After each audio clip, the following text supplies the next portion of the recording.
coming to you from the city of the weird, exploring topics from the esoteric and unexplored to dimensions unknown, shining a light of truth on the darkest corners of our reality. Welcome to the Curious Realm.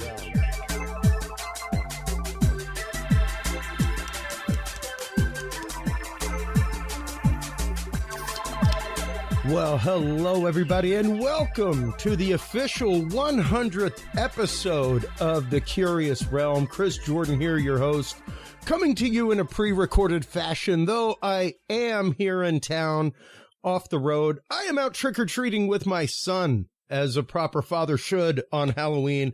We are out begging people for candy and trying to scare the bejesus out of them with costumes. Halloween is one of my favorite times of the year. It is a beautiful thinning of the veil between our world and the next. And that is a thought process that has existed for millennia across mankind, across numerous cultures. Tonight, we will be exploring some of the other side. We will be exploring some of the topics of occult. We will be exploring some of the topics of exorcism in our next segment with our good friend, Father James Cloud, exorcist. And in this segment, we are discussing the world of demon seeding, the idea of Nephilim and Nephilim, like fallen angels who have been around and are still around and are quite literally feeding off of us, not only energetically, but through our souls and actively taking over bodies. It's a phenomenal topic, and it is the work of our good friend, Nathaniel Gillis. Welcome back to the show. How are you doing, bud? Doing great, sir, and it's wonderful to be with you on this amazing anniversary. You know, you're one of my favorite hosts. Thank you. One of my favorite shows, and more than that, you're a good friend. And it's just an honor to be with you and yours. Well, same, man. I always love our conversations on and off air. And I have been, since I first found you, and I want to say it may have been, was it Michelle Freed that connected us first? Yes, the amazing Michelle. Absolutely. Thank you, Michelle. I now work with Michelle with my music, all kinds of things. She has connected me with so many guests who we have become fast friends with on and off air, and you are one of them, man. I love watching your work. I have loved watching your work develop over the last many years, and to see you going on shows like Forbidden Knowledge with Billy Carson, all kinds of things. It is great to see you getting this work out to a larger audience. I think it is one that I think a lot of people misunderstand in a lot of ways. There are a lot of folks out there nowadays, Nathaniel, that claim the title demonologist. And I think misplacingly so. There are a huge field of study when it comes to this. Let's get into how you first came to the world of demonology and studying demons and how they interact with humanity, man. Yeah, so I grew up in the evangelical movement, and during that time of going to my local church, I was experiencing a malevolent haunting in my own house. The entity that I met at the opening house before my family purchased it manifested as the apparition of a little girl. And it was from that moment we moved in, and then that being mutated. And that's when I realized that this was not a little girl at all. You know, I could not locate her in the neighborhood. She belonged to none of the neighbors. And it wasn't the little girl at all. It was just a being that was trying to gain my trust and to manipulate my innocence as a child. But that was my first encounter with the phenomenon. And like I said before, it wasn't a little girl. It changed, and so it was a shadow figure sometimes. Sometimes it would displace its weight in the living room wooden floor. I mean, it would just walk at nighttime. I could hear it. It would keep me up. And it's so funny because not too long ago, I was talking to my mom, and my mom said, "Don't you remember when you told me that there was a witch that had walked into your room?" And I had forgotten completely about that. And I forgot all about it. And I said, "No, tell me more about that." She goes, "Yes."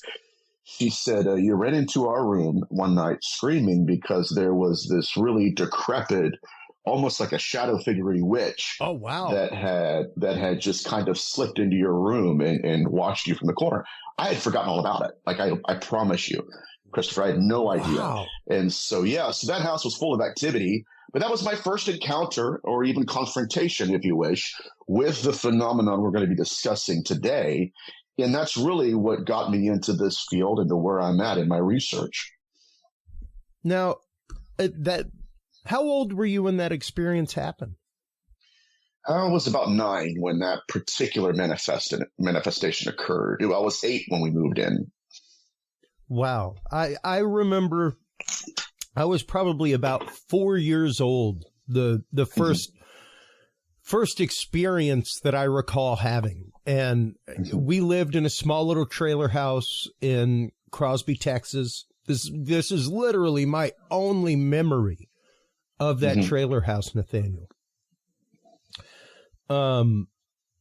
Across the back patio was our neighbor that I would go pick chicken eggs with, things like that in her yard. And we had a swing set in between our yards. I remember looking out the window one day and seeing a dark figure at the swing set. What I have to this day said was the devil. That is what it appeared like to me. It looked to me like what was on the side of the can of deviled ham. It was a shadowy figure. It had horns, and it was beckoning to me to come outside. That was my first experience ever. And I vividly remember that. I remember the shock of fear that was in my body and being frozen. I don't remember anything after that. I don't know if I went outside. Cannot recall anything else, but it lived vividly in my head. And it's one of those that I tell guests, I tell people all the time, never. The fact that your parents didn't dismiss you is a beautiful thing, Nathaniel. Never dismiss what a child comes and tells you like that. Never dismiss it.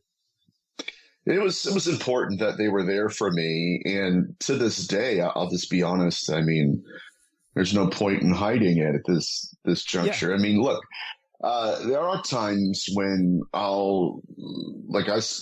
people can call me whatever they want, but I'll sleep with a little light on, and I'll turn Fraser on to where I feel like I'm not alone. And I think that was, that's the side effect of the trauma I experienced as a child, when everybody else is asleep, but something was present with, but absent from me at the same time.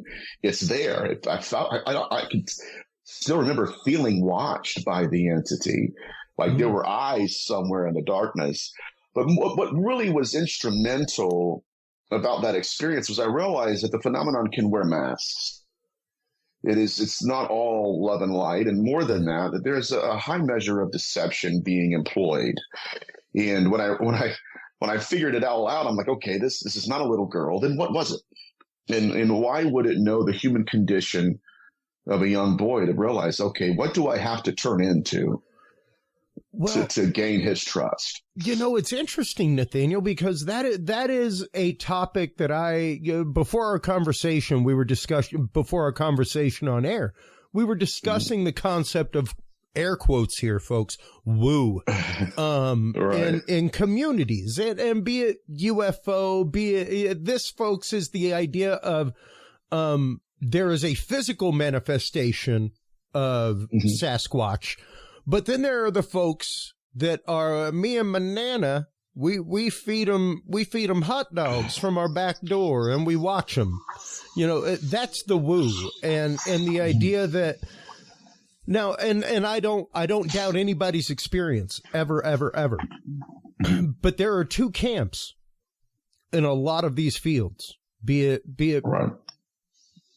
cryptozoology, be it ufology, and a lot of people are upset that some of the woo has crept into things like MUFON.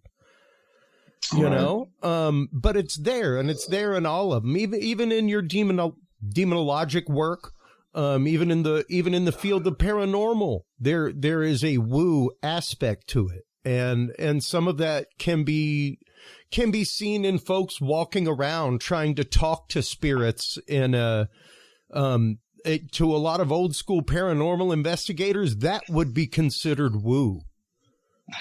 Yeah. Like, no offense, everybody, but if you're walking around trying to communicate with the ghost and trying to make it do something, you aren't trying to, at that point, you have subtracted the scientific point of studying the phenomena in its natural state, and you are trying to poke and prod the phenomena into action. That is woo. Yeah. That's woo. It's not the science. Act of provocation. The act of provocation is not science. Science is observation in its natural state.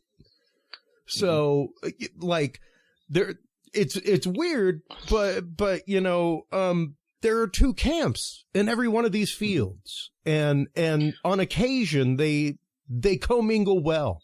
On occasion, on occasion they don't. You know, and I am of the mind, especially when it comes to demonology, buddy, they can't be no woo. Right. There can't be no woo. You can't be playing with them.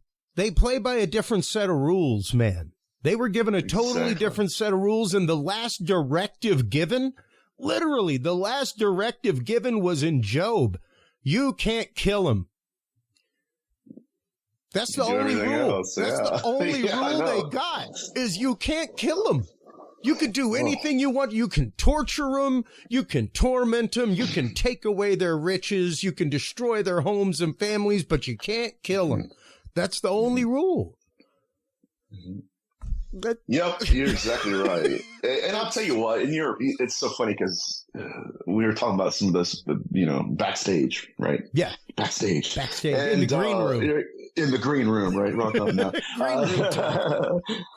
Yeah, you're right. And there are two camps especially here within the States. There are people that, and I never suggested to do this in an investigation, but you know, the right of provocation, and because you don't know what you're poking. You have no idea. Yeah. Absolutely no idea.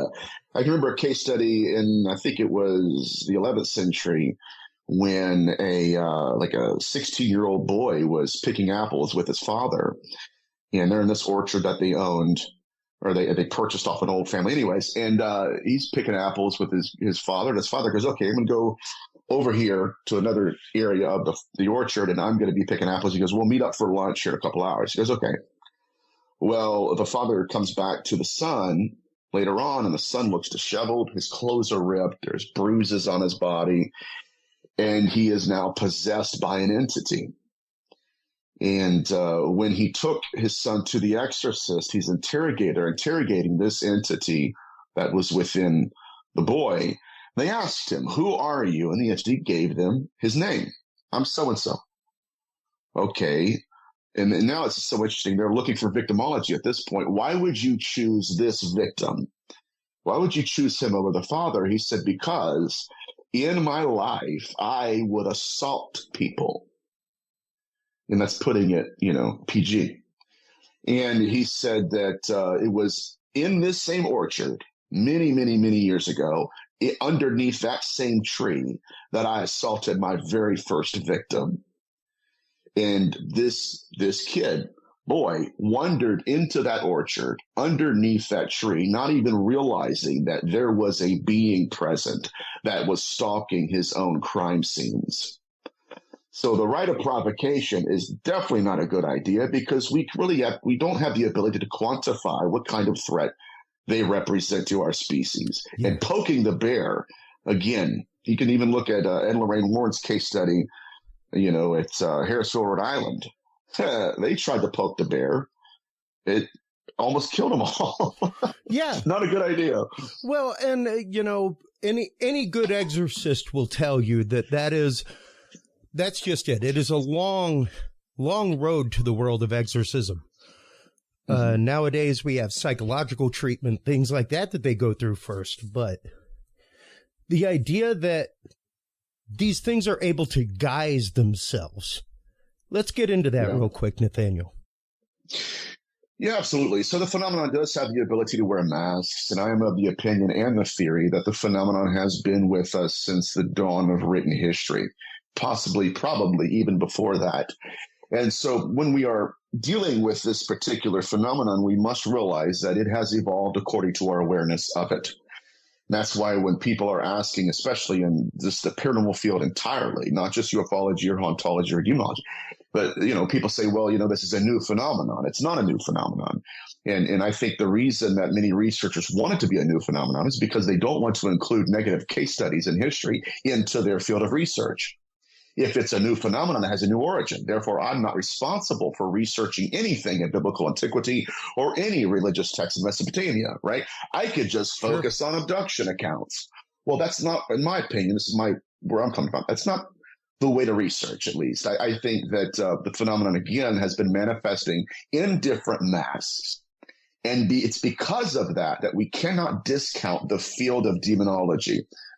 Demonology has case studies for millennia that give us insights into their sexual pathology, their victimology, and their behavioral pathology, and what they do, why they do it, and how they're doing it. And so that's really what I've been trying to bring to the field is, trying to link demonology with ufology. And it's, some people hate it. I don't care. It doesn't matter to me. Other people love it. I find them hand in hand, and more and more. 2 points here with that. Number one, the idea of masking and woo. We have brought up numerous times on this show with numerous people. Jason McLean, hey, how you doing, bud?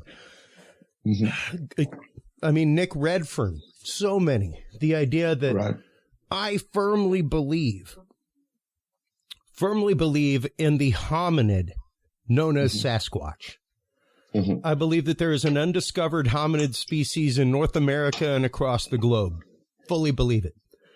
I also believe that there is something else. Something else, whether we're talking alien thought form, spiritual thought form, what have you, that is able to use the tropes in our mind for safety. Much like the creature was able to know that you would be comfortable with a little girl. Had you seen that being in its true form? Even me with devil, whatever it was, like, hey, it saw, like I said, I saw what I saw on the side of a can of meat. That's what I saw. It was familiar to me. Something that wouldn't frighten me, but may come to a beckon because you've seen a commercial and it was cute with the little devil walking around. Ha ha, eat some meat, but the familiarity is what it's tapping into. And the idea that it has a trope or trope sensor rather, using the tropes in our mind that we're comfortable with to gain access and to gain access specifically to our consent. None of this can happen without our consent. We have to consent into that system. Even Job consented into the system. Absolutely. It's Job strange, accepted but the it's challenge true. by saying, oh, no. Sorry, my man. This is not the work of a devil. I love my God. He's doing great for me. He consented to the challenge at that point. And it all has to do with our consent. And the question is, how do we open the door? If a vampire pops up, do you open the door? No, you know not to open. You know when something knocks at your third story window, not to open it. Absolutely. But if it pops up and it looks like a friend that you haven't seen in years, and then disappears again, that's a different story.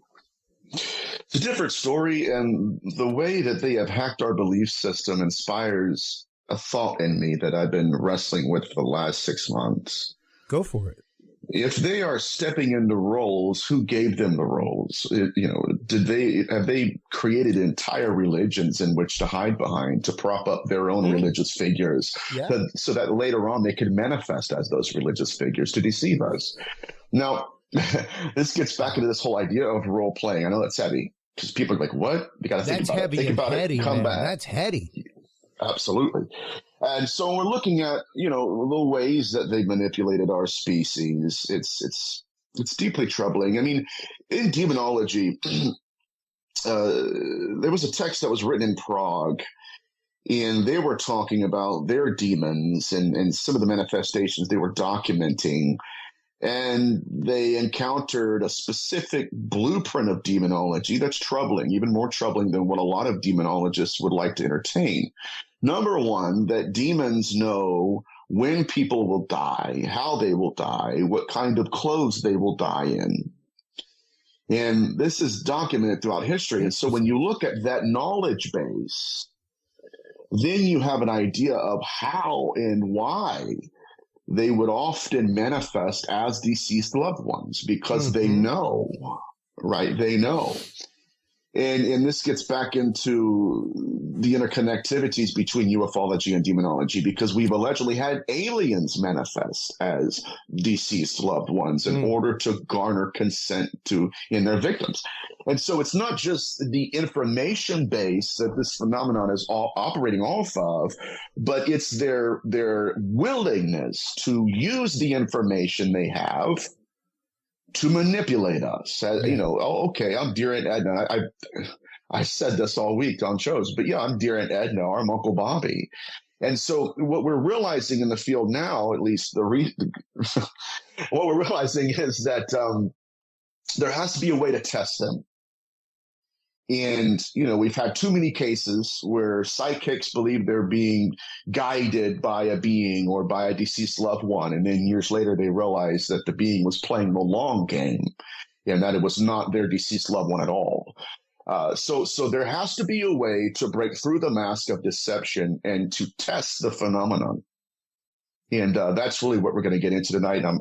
It's going to be a fascinating discussion. Well, and as you were speaking, I pulled out my Roman ritual. Yeah, and I've got an old one, folks. Latin on the right, English on the left. I won't read from the ecclesiastic Latin because it's silly to write in ecclesiastic Latin things that are just paragraphs. I've always wondered why it's written in Latin on the left when it's just instructions.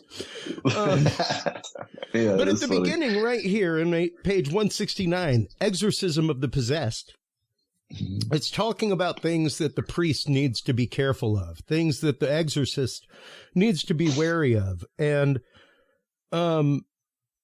let's start off with number 4. In order to understand these matters better, let him inquire of the person possessed, following upon one or the other act of exorcism that the latter experienced in his body or soul while the exorcism was being performed, and to learn also what particular words in the form had a more intimidating effect upon the devil. So not many people realize that when you finish being exorcised, this is the exorcist talking to the exorcee. So what seemed to pull things more? Literally finding out from them, from their point of view, being trapped inside, what seemed to provide more light as they were trapped. Very interesting that they would go through like an immediate decompression session. Right. You're there and you're founded enough to go through a decompression session with your exorcist. And number 5, he will be on his guard against the arts and subterfuges which the evil spirits are wont to use in deceiving the exorcist. For oftentimes they will give deceptive answers and make it difficult to understand them, so that the exorcist might tire and give up, or so it might appear that the afflicted is no wise possessed by the devil. Once in a while, they are already recognized. They conceal themselves and leave the body practically free of every molestation, so the victim believes himself completely delivered. Yet the exorcist may not desist until he sees signs of deliverance. So even right here in the ritual, it is telling the exorcist, like, be on your guard. It will disguise itself as people that you know. It will say that it knows you. It will say it knows your heart. It knows your sin. It knows your past. It knows your future. Absolutely. Absolutely. And in some cases, it has demonstrated that to such a high degree. There's one researcher that he was in a seminary and he was in the middle of an exorcism with his mentors and the priests that he was being taught by. And in his mind, he said, "This is baloney. It's not real." And so he was ready to just walk out. And so at that point, the demoniac or the possessed individual snapped to attention, looked right at him, and spoke perfect Malay. Wow. And it wasn't until this researcher, he's a researcher now, but it wasn't until he graduated from the seminary that the priests that were present in that exorcism pulled him aside into an office and said, "Okay, have a seat. We want to now you're out of academia here. We want to ask you if you understood what that individual, that possessed individual, said to you." And he said, "No, I had no idea. It wasn't Latin, wasn't Greek, wasn't Hebrew." They said, "Okay, it was perfect Malay," and we had to look it up ourselves. But according to our translation, it was, "I was there when your father killed himself, and I'm the one who made him pull the trigger." Oh, wow. Yeah. And so again, it's the knowledge base where who died, how did they die, when did they die, and then the way that they use that information. I mean, there's nothing that any person, even an entity, could have said to that individual, that researcher, that would have hurt him as deeply and have caused as much damage emotionally as that sentence did. And quite literally, the fact that he did not speak Malay is the only thing that saved him from that. Of course, right. He had to be mature enough 4 years later to hear it. And he did a lecture at the Festival of Exeter Conference, one of the two. And he was talking about this event, and he's like 60 years old, and he was choking up crying about it. I mean, so whatever we're dealing with, it has the preternatural knowledge of the afterlife, which is something that, I mean, if we go just based off of the biblical texts, they shouldn't have knowledge of. That's interesting to me. Why now let's get into that. Why is it that they shouldn't have well, I guess in theory they shouldn't have knowledge of the afterlife because they have no soul. Right. The working. that would be the operating thing to be in the afterlife is to have a soul. So that way, yes, that would presume the fact that the heaven that we go to is the realm that they are in, which is a huge presumption. Presumption on our part. Absolutely. Because according to any angelic teaching, there are realms, and not all of these realms are heaven. Mm-hmm. You're right. There are different realms, cherubim, seraphim, all kinds of things. And not all of them dwell in the world that we know of as the spiritual, quote, heaven. Correct. And it's a unique description. I mean, and, like I said, I grew up in the evangelical movement, so it's either heaven or hell. And, they would take the scriptures. I mean, again, these weren't very literate people. We have the vagary of purgatory, whatever that is. So you could get into that if you want. I'll start out with this. I mean, even they take a scripture in the Bible that says, okay, it's appointed once for a man to die and then the judgment.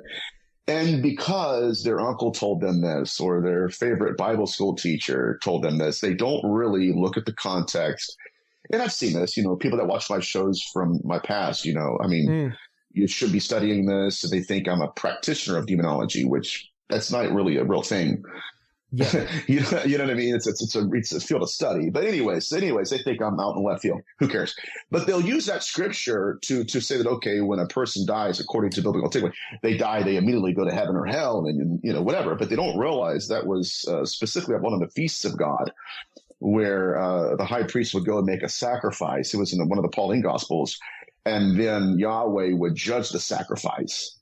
And so what Paul was trying to compare was that we do have a high priest in Jesus Christ, and he's not only the high priest, but he's the sacrifice. And so it's appointed once for him to die, and then he, the sacrifice, will be judged for the sins of the world. All that. Well, they take it out of context, but, we don't know but getting back to this idea that according to the demonology and the Old Testament, New Testament, we have no reason to believe these beings know who died and when they died.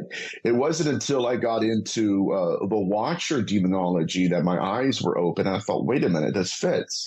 Because there was a sect or a species of angels where they were designed and given understandings of the afterlife because they were in charge of souls and in charge of the deceased. And these are one of the groups of angels that fell. Yeah. So what makes more sense to me in that realm of thought is, yes, that these are watcher angels, or at least what our ancestors believed to be watcher angels. It makes sense as to why they would have knowledge of the afterlife, where bodies are placed, and whose souls are existing. So I think it's a fascinating discussion, but there is something beyond, and whatever we're dealing with knows about it, if not exists in it. Yeah, no, precisely. And the idea of the Nephilim to begin with, the idea that upon the earth there were watchers sent. There were people sent to guard over the earth, a specific group of angels, and the Nephilim came from them, the sons of the fallen. Correct. That once they started lusting after the wives of men, and took the wives of men as their own, there begat an entire race of humanity that was now part demon seed, part human, which sets about a whole different story arc and storyline and bloodline. And when you start looking at, oh man, when you especially start breaking apart the whole concept of, quote, sins of the fathers. Yes. That has directly to do with bloodline, and it has directly to do with bloodline of that, and of the fallen. And yeah, like supposedly that is why the flood occurred, was to cleanse the earth of these fallen, and some survived. Which is what we're talking about now, the idea that these things, these beings, these part demon, part human, now require part humanity to survive and to continue. Yes. It's not that the fallen ones, the ones that were sent here, the watchers, are the ones who need humanity. They need no humanity for their continuance. Their continuance is in perpetuity. Like they, the only difference between them and us is we have a soul, we have a choice, we have a chance for redemption. They have none. They were given grace, and as soon as they fall from it, it's gone, it's stripped, it never returns. Yes, sir. They know their time. That's what's interesting. I can still remember reading that passage in the Bible where the heavy footfall of a sandal from Nazareth lands on the beach shore. And here comes a demoniac, and Yeshua HaMashiach looks at him. The demoniac falls at his feet and starts to worship. And then they ask a peculiar question. Have you come to torment us before our time? Yeah. So they know. Now, if we could, I would like to unpack this concept of the fallen angel before it was reincorporated into Hebrew consciousness. Now, there are different terms that preceded the fallen angel hypothesis. Now, let's go shoot from the hip, my friend. The word fallen angel is not even mentioned in the Hebrew text. It's a concept. Yeah. And so that's why I think it's worth just unpacking for a fleeting moment. Now, we have, like I said, there are different terms in Mesopotamian literature that kind of give us the background from which this concept originates. Number one, in ritual bowls written in Ugaritic texts, there were a species of beings called the Repiumai. And the Repiumai were deceased kings, deceased doctors, exorcists, I said doctors already, and just a numerous amount of pillars in the local community, legends, heroes, warriors. And they called it Repiumai. And then it's so fascinating because it was not just Repiumai, but these particular people prayed to these Repiumai. And so this Repiumai concept of deceased kings, deceased warriors and deceased pillars of the community, it entered into Hebrew consciousness as Rephaim. Now, the Rephaim and has two different meanings. It's incredible. The first meaning is giants. The second meaning is phantoms or ghosts. This is why, again, when we're reading Genesis 6, the author is assuming we already know who he's talking about. Why? That's why when scholars, the sons of God, well, who are the sons of God? And the only way we can understand that is by looking at these texts retrospectively or retroactively, right? Looking back at them and saying, okay, this is what it means to us now. Therefore, that's what it must have meant to them then. And that's what a lot of American researchers do, but it's not true. What did these passages mean to them when they were written? And so that's why Rephaimai and Rephaim were not just kings or giants. It was also talking about the aspect of consciousness that allegedly survived bodily death. Yeah. This is why in Genesis 6, it comes back to men of renown. Who are they? Yeah. They're the Rephaim. They're the Rephaimai. Now this same concept bleeds into the fallen angel hypothesis. Now, you know me, man. If I start to ramble, just go to break. No, I'm just kidding. Yeah. So then the angel hypothesis, when you get into like the Akkadian text, Phoenician text, even Ugarit, there is a term called malakuma. In malakuma, it meant deceased ancestor or a divine mediator, in that it was really essentially these people were part of a death cult to which they believed that when certain people die, they transition to a semi-divine being to which they pray to. Hello, Catholicism. Yeah. Right.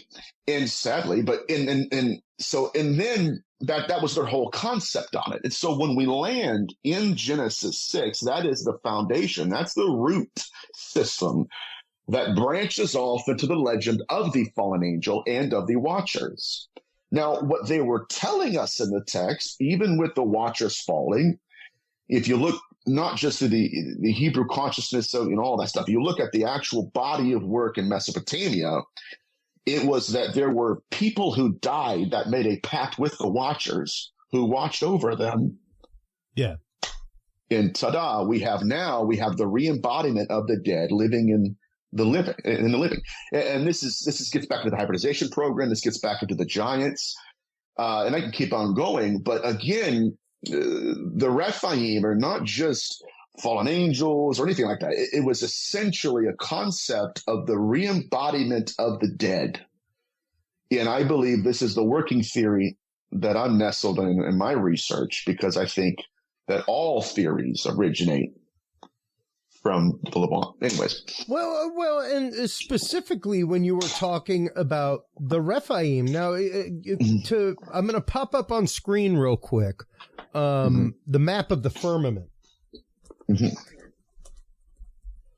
Because you really do have to kind of understand the world of the ancient Hebrew and what they believe, because they do not believe, even now granted, even Orthodox Judaism does not believe. Perhaps Reform Judaism believes in the whole heaven-hell concept, things like that. But in the original texts, there was the firmament, and inside of that firmament was Sheol. And that is where everybody went. There was no heaven. There was no hell. There was Sheol. And this goes back to the concept of the way that the Greeks saw things, which is why there was just the underworld. There was the only way you went to the heavens was if you became part God. If you were like Hercules, or if you were so renowned that you had a constellation named after you, now you were in the heavens. But aside from that, everybody went to the underworld. Everybody. Good man, bad man, didn't matter. you went to the same place.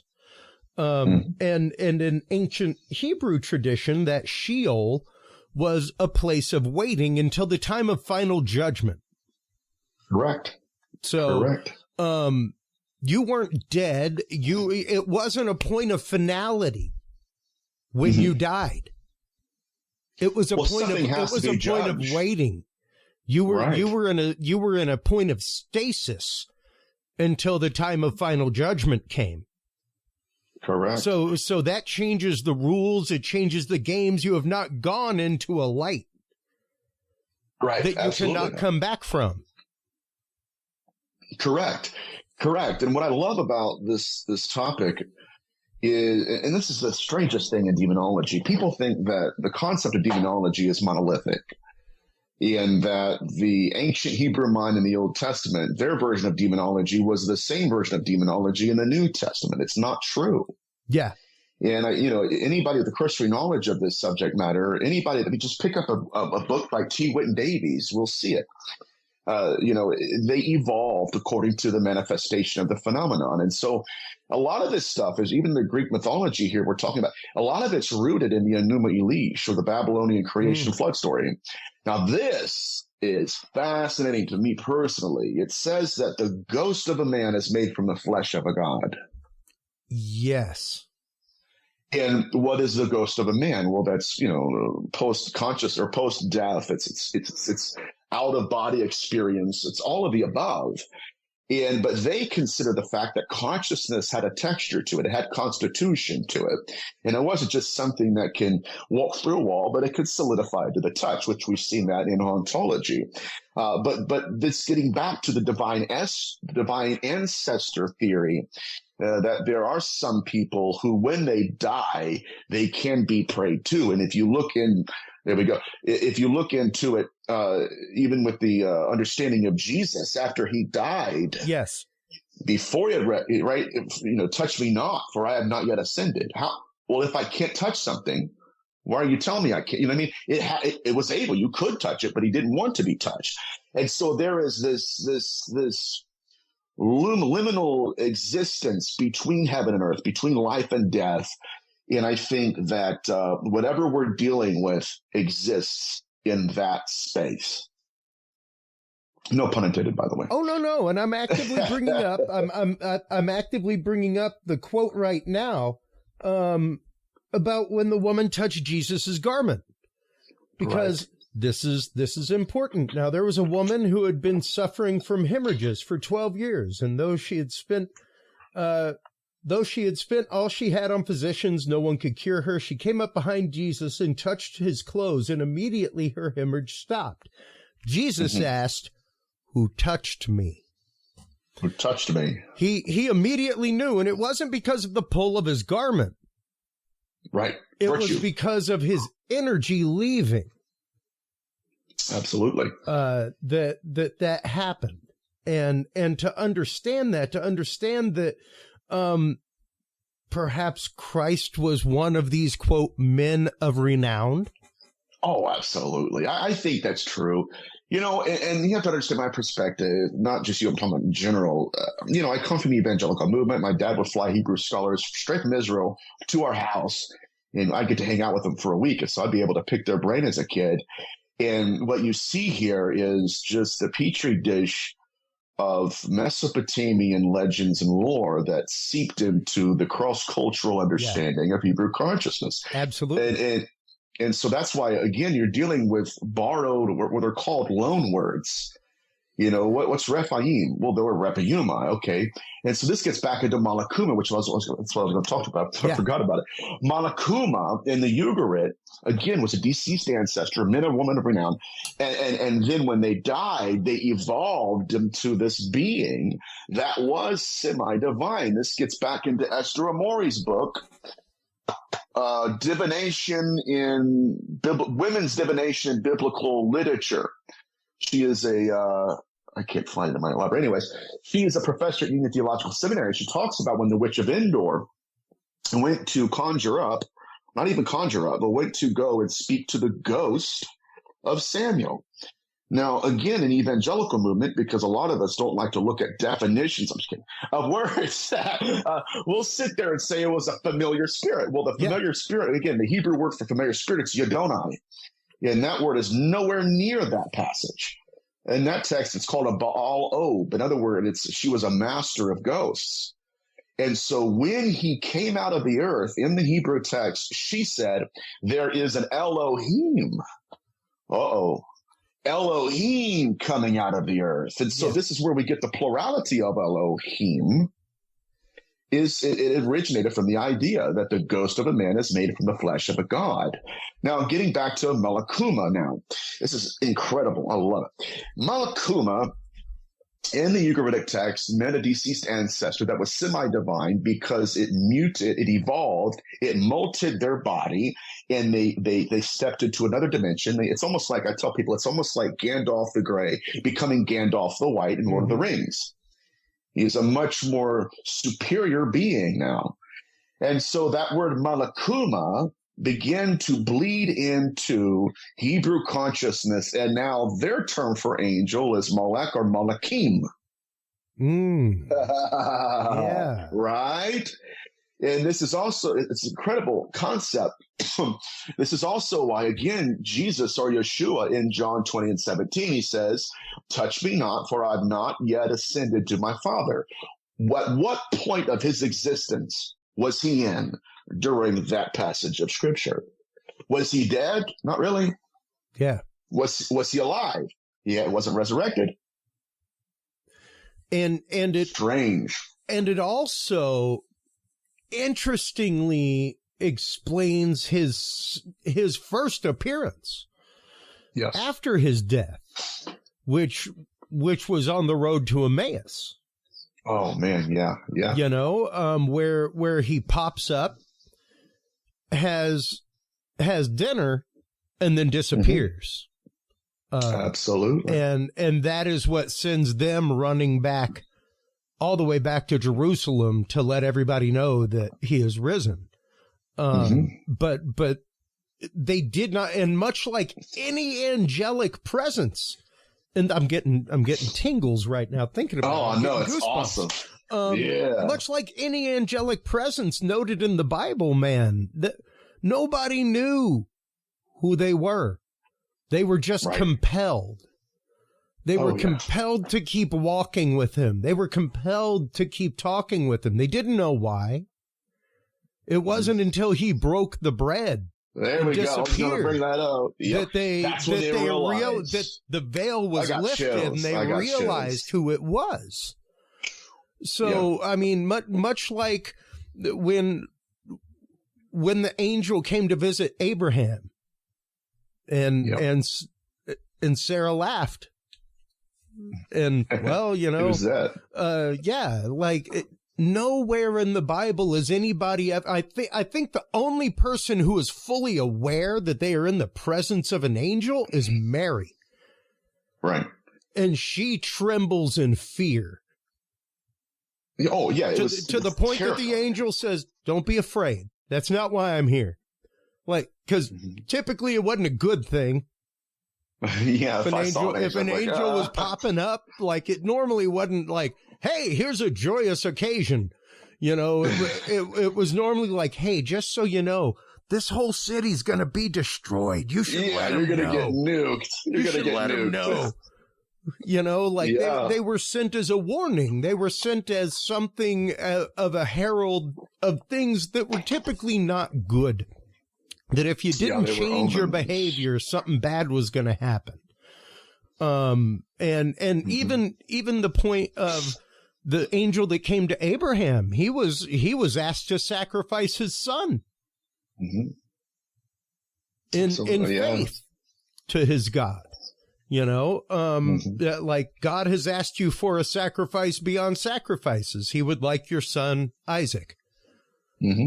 But it was a test, mind you, but at the same time announcing something that wasn't so great. So the fact that Christ shows up in that way is pretty interesting. It is. Their knowledge of spirits, again, it evolved, and so did their philosophies and their understandings and their traditions.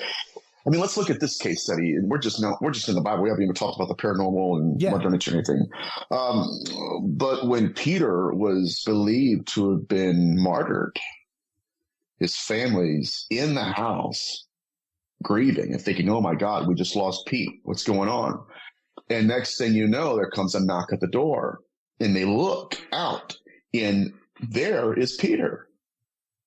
Yep. And what they have, their response is peculiar in a lot of people, especially in the Pentecostal movement I grew up in. You know, they just don't get it. But they said, "It appears to be Peter's angel." What? Now, again, this connects us to the idea that the angel at a certain point in history was believed to be the consciousness of the deceased, which when they die, they then become an ancestor. And so the idea is that there he's put it up there. And, you know, it's incredible that they believe, you know, again, that they were looking at his apparition. Now, this is, I think it's fascinating. Yeah, there it is. So they said, "It is his angel." Now Peter continued knocking, and when they opened the door and saw him, they were astonished. But motioning to them with his hand to keep them silent, he declared to them how the Lord had brought him out of the prison. And he said, quote, "Go tell these things to James and to the brethren." There we go. Once again, like almost the exact same, except Jesus didn't call them to do that. They just went and did. Absolutely. And you know, I think it's insightful. I mean, again, we're not getting the right answers because we're not asking the right questions. And people, like I said, the only reference that I have in religious growing up in the movement I was in, but you know, what are we talking about here? Hey, man, angel that I'm Roman Catholic. You could not get a more obscured teaching of angel or angelic than Roman Catholicism. Like, we are the reason these things have wings. You know, like every bit of misunderstanding that we have comes from the obfuscation of the church in this topic. I believe that too. And I have, you know, you're a dear friend to me, and I have other dear friends that are Catholic, and, you know, I respect them. I love them to death.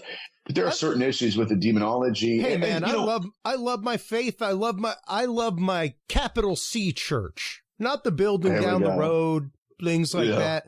I love my faith and the beauty of my faith. However, I will be the first one to say, yep, we made Christmas what it is. Jesus was really more of a Virgo whenever you look at the star alignments.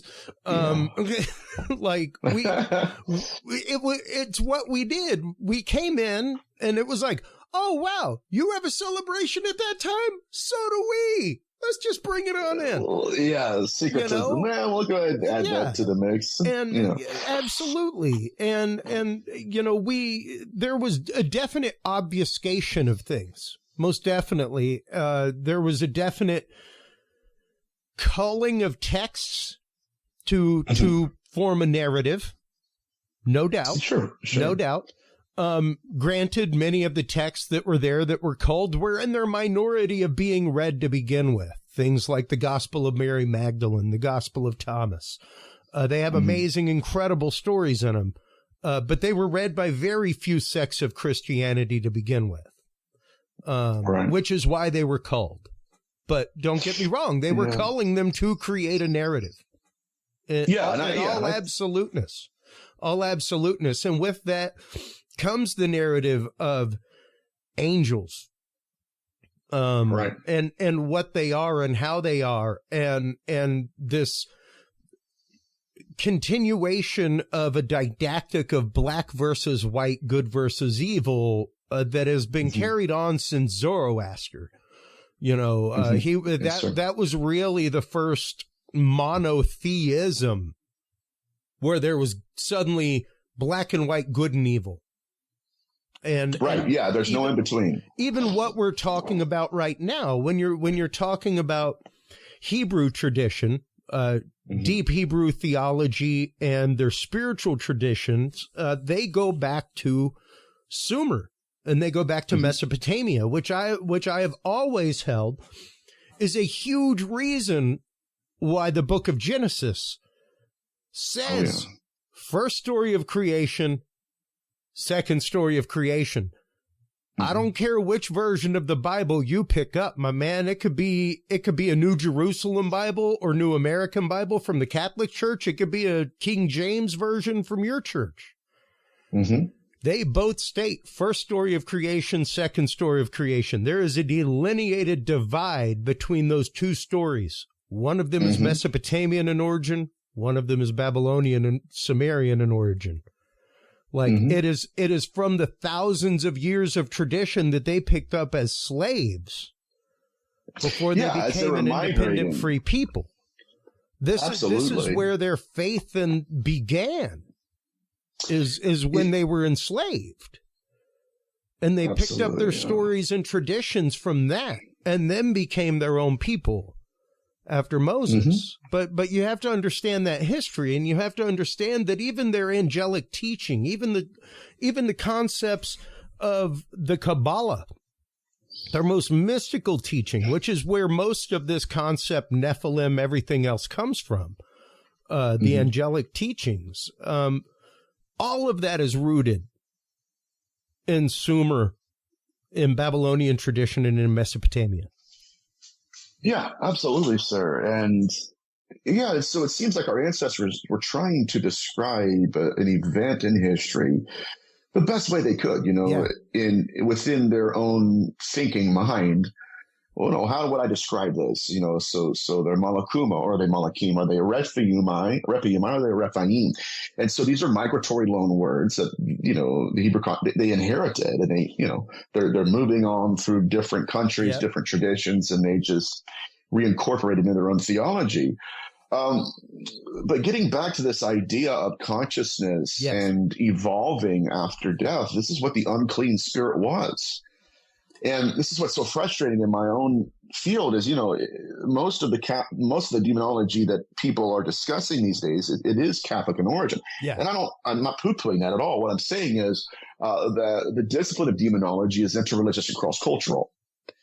And in order to get a better understanding of the phenomenon, or at least to get a better foundation to come up with a theory, we have to understand that. We have to look at different traditions and kind of weed through the propaganda and look at the origin. And so getting back to the unclean spirit, what was an unclean spirit in biblical antiquity? The unclean spirit came out of an unclean man. That's what Jesus said. When an unclean spirit goeth out of a man, it seeks rest. What would seek rest? These are human needs. Yeah. This is exactly why, this is called the curse of Cain. The earth will reject you. You will wander, and you will never find rest. And so it's incredible, because what we're really looking at in demonology is not just horns and hooves and, they're all liars. No, what was original within their consciousness was that there are entities that have what I call the disability of being without being a being. Yeah. And so it's free-floating consciousness that has no body to inhabit. And so when it wants a body, then we see, now we're breaking it down. Then we see the necessity of the hybridization program in Genesis 6. It's incredible. Then we see the necessity of the incubi, who takes the seed and inseminates a woman and creates a fetus. It's incredible. Yeah. So this is what I believe. But it does speak of consciousness existing out of the body. Yep. And it having characteristics of being semi-divine. Well, and even right there, the belief in a supernatural, non-corporeal being considered not to be as gods or goddess. It's a wild concept, and it is really just in our conversation today, a couple of new things have been defined for me that really, really make a lot more sense when you were talking about biblical teaching and the depth to which these things go, Nathaniel. Yes, because, and I'm not talking about the hiding of information, the depth of that, but the depth to which the ideal of ideation goes, and how are we putting that out into the world? You know, one of the things that I have been talking about lately is not just the idea that we have a preconceived notion, but what is our preconceived notion doing? Correct. You know, much like because we believe in Sasquatch, something out in the woods may be using our trope to appear as something that we would be comfortable with. Because if we saw its original form, we would be like Mary, trembling in fear. Yes, sir. But also the idea that we're charging that atmosphere. Are we actually calling forth this thing with our want? You know, and that's one of the things I've been warning against is like, when you're preparing your gear for a paranormal investigation, don't think of the place as a haunted place. You know, don't put preconceived notions on it. You're actively charging that atmosphere. No different than the scientists who were thinking about their experiments when they went home and were affecting them, which is what led to the world of remote viewing. And that science is a paper written on the fact of when a scientist went home and was thinking, but just thinking about his experiment, that he was affecting the outcome of his experiment.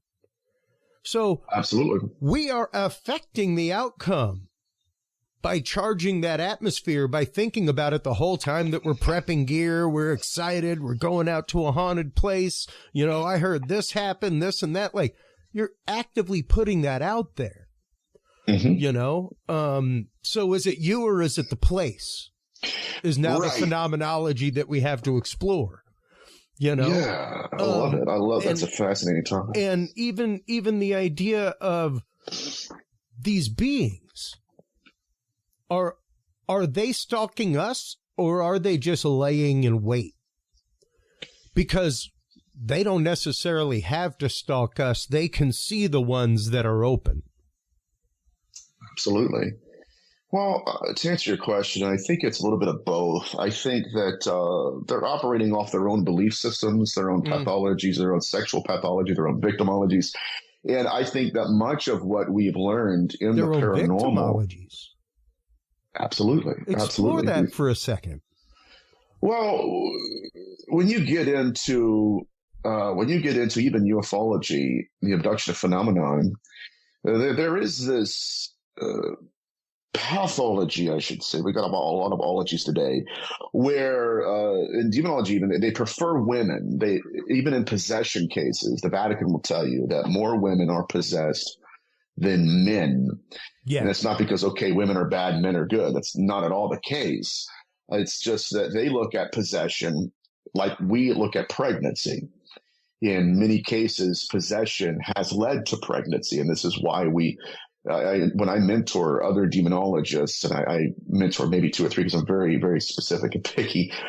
But, you know, I tell them that this is the benefit of researching not just Catholic demonology, but, you know, Jewish demonology and the likes, because they talk about this phenomenon where these beings have their own victimology in the sense that, you know, there are specific bloodlines they want to procreate through and replicate through. Other bloodlines they completely leave alone. And I believe this is why we have some abductees and other people live their lives thinking this is all just junk and not real, and they're completely oblivious to it. But yes, their pathologies throughout history has mostly been women. And I don't think it's for the reasons most people would suggest it is. Early on in demonology, they believed, okay, the angels fell in love with women because, you know, some of them like redheads, you know, they liked blondes. And it wasn't exactly because of sexuality. It was literally just them wanting to replicate with specific bloodlines. And in order to do that, they would pick and choose. Okay, I don't want this victim. I want this certain victim. And this gets back into not just demonology, but ufology, where they will monitor the fertility of women from the ages of beginning at puberty on to almost near death. And so they have their own victimologies. They have their own sexual pathologies. And I guess my point, what I'm saying is that all of these ologies, they eclipse what we are being taught in the field right now. Yeah. And I think it's an incredible point, because it's necessary to understand that in order for us to go to the other depths of research. Absolutely. And I think that is a huge reason. I will laud the church with this, Nathaniel. I've said it numerous times on the show. I'll say it again. A lot of the reason that I have problems with the church, I mean, there's, of course, child molestation, things like that. Feel free to go check the public records in your local school district, folks. You'll probably be much more appalled because it's rampant everywhere. But what disturbed me was my personal experience in the realm of spirituality. And I had a couple of experiences with shadow people in my house. Things like that. One experience where I was grabbed by a shadow person. I brought this to my spiritual director. I had known my spiritual director since before he wore a collar officially, since he was in his diaconate, preparing for his vows or his sacred rite, rather, because priests don't take vows. Monks take vows. But when I brought it up to him, he basically said that the church does not have a teaching on this, Chris. Like, I would love to give you some direction, but there's nothing in my big green book back here about that. And I was like, well, we have a rite of exorcism. Yeah. He's like, yeah, but there's a lot that goes into that. And, I don't know. So the fact that my faith had zero answers for me, zero answer, was disturbing to me. And the fact, and I told them flat out, like, the fact that you want me to believe beyond belief upon spectral evidence, but when provided evidence of the spectral, you have no belief. And I find that in great conflict, like to a point of mental conflict that I could not handle. I have my faith. I have my beliefs. I am solid with that. I will bring my son up with that. Should he ever want to go to a church, I'm perfectly cool with that. But yeah, at that point I was pretty done with a lot of things, because I saw it just as a superficial. Nobody was trying to dig deeper. You're telling me that something dark is stalking my soul around every corner. But when I tell you something dark touched me physically, you're like, meh. Yeah, it didn't happen. You're crazy, or and I think that's troubling. And I encountered some of that with the church I grew up in. It was like, okay, it's the devil, and their idea, well, devils do devil things, and if they're not doing devil things, well, whatever. Grabbing me in my sleep is pretty devil. Yeah, no doubt. You know what I mean? And I've experienced that myself. It's troubling. Yeah. But this gets back into research and the damning nature of being dogmatic. And I hate to say it like that, but it's really what it is, because so my understanding of demonology growing up originated from a guy who wasn't even a demonologist. He was like a faith healer. His name was Jonathan Suber. He's a missionary's kid from Africa. And so he comes over and, like, powerful guy. I mean, he wasn't one of those guys that spits on people and, like, throws their jackets and stuff and is worth $100 million.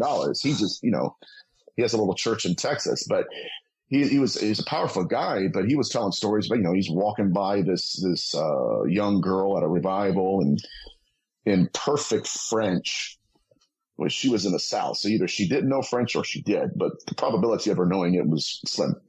And I'm not, edit that out. No, I'm saying well, that's what. The odds of them knowing each other were next to nil. Yeah, that's what I'm saying. She wasn't from Africa, is what I've said. Yeah. So anyways, she spoke in perfect French and said, "Hello, Jonathan. Do you remember me?" Ooh. And he looked at her. And it's incredible because, yes, he said, "I cast you out of a man in Ghana." And she said, "Yes, you did. You're going to cast me out again?" In French.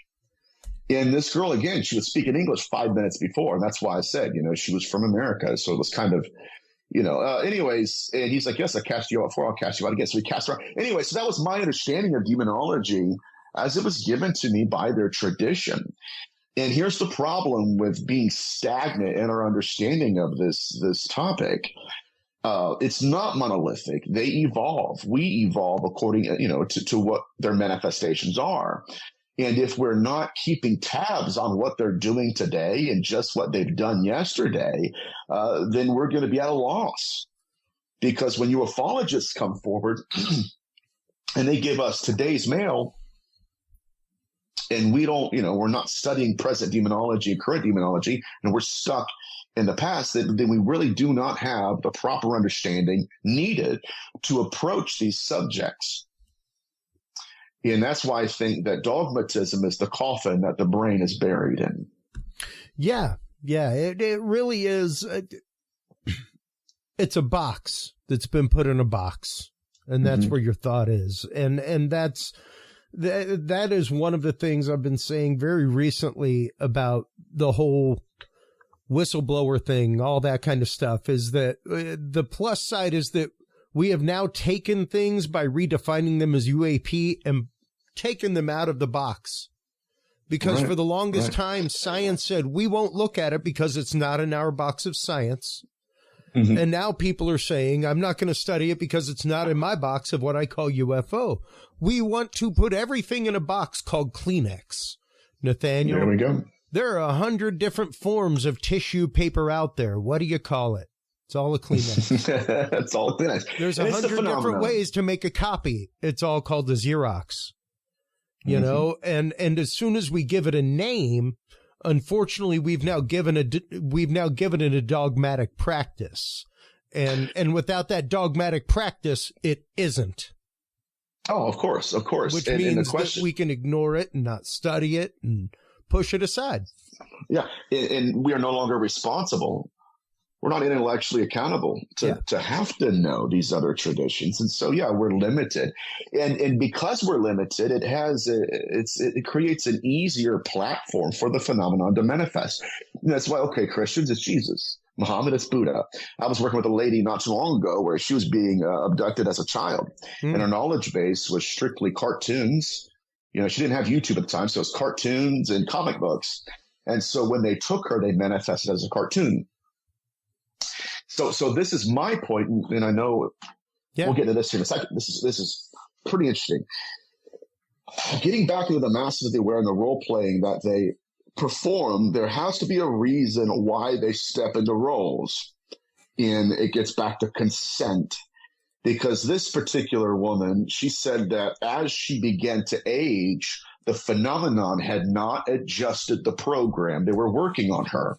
And so one day she said, I'm growing, I'm maturing, and I'm not watching as many cartoons as I used to. I'm not reading as many comic books as I used to. And yet when it manifested to her, it's that same old image of the cartoon.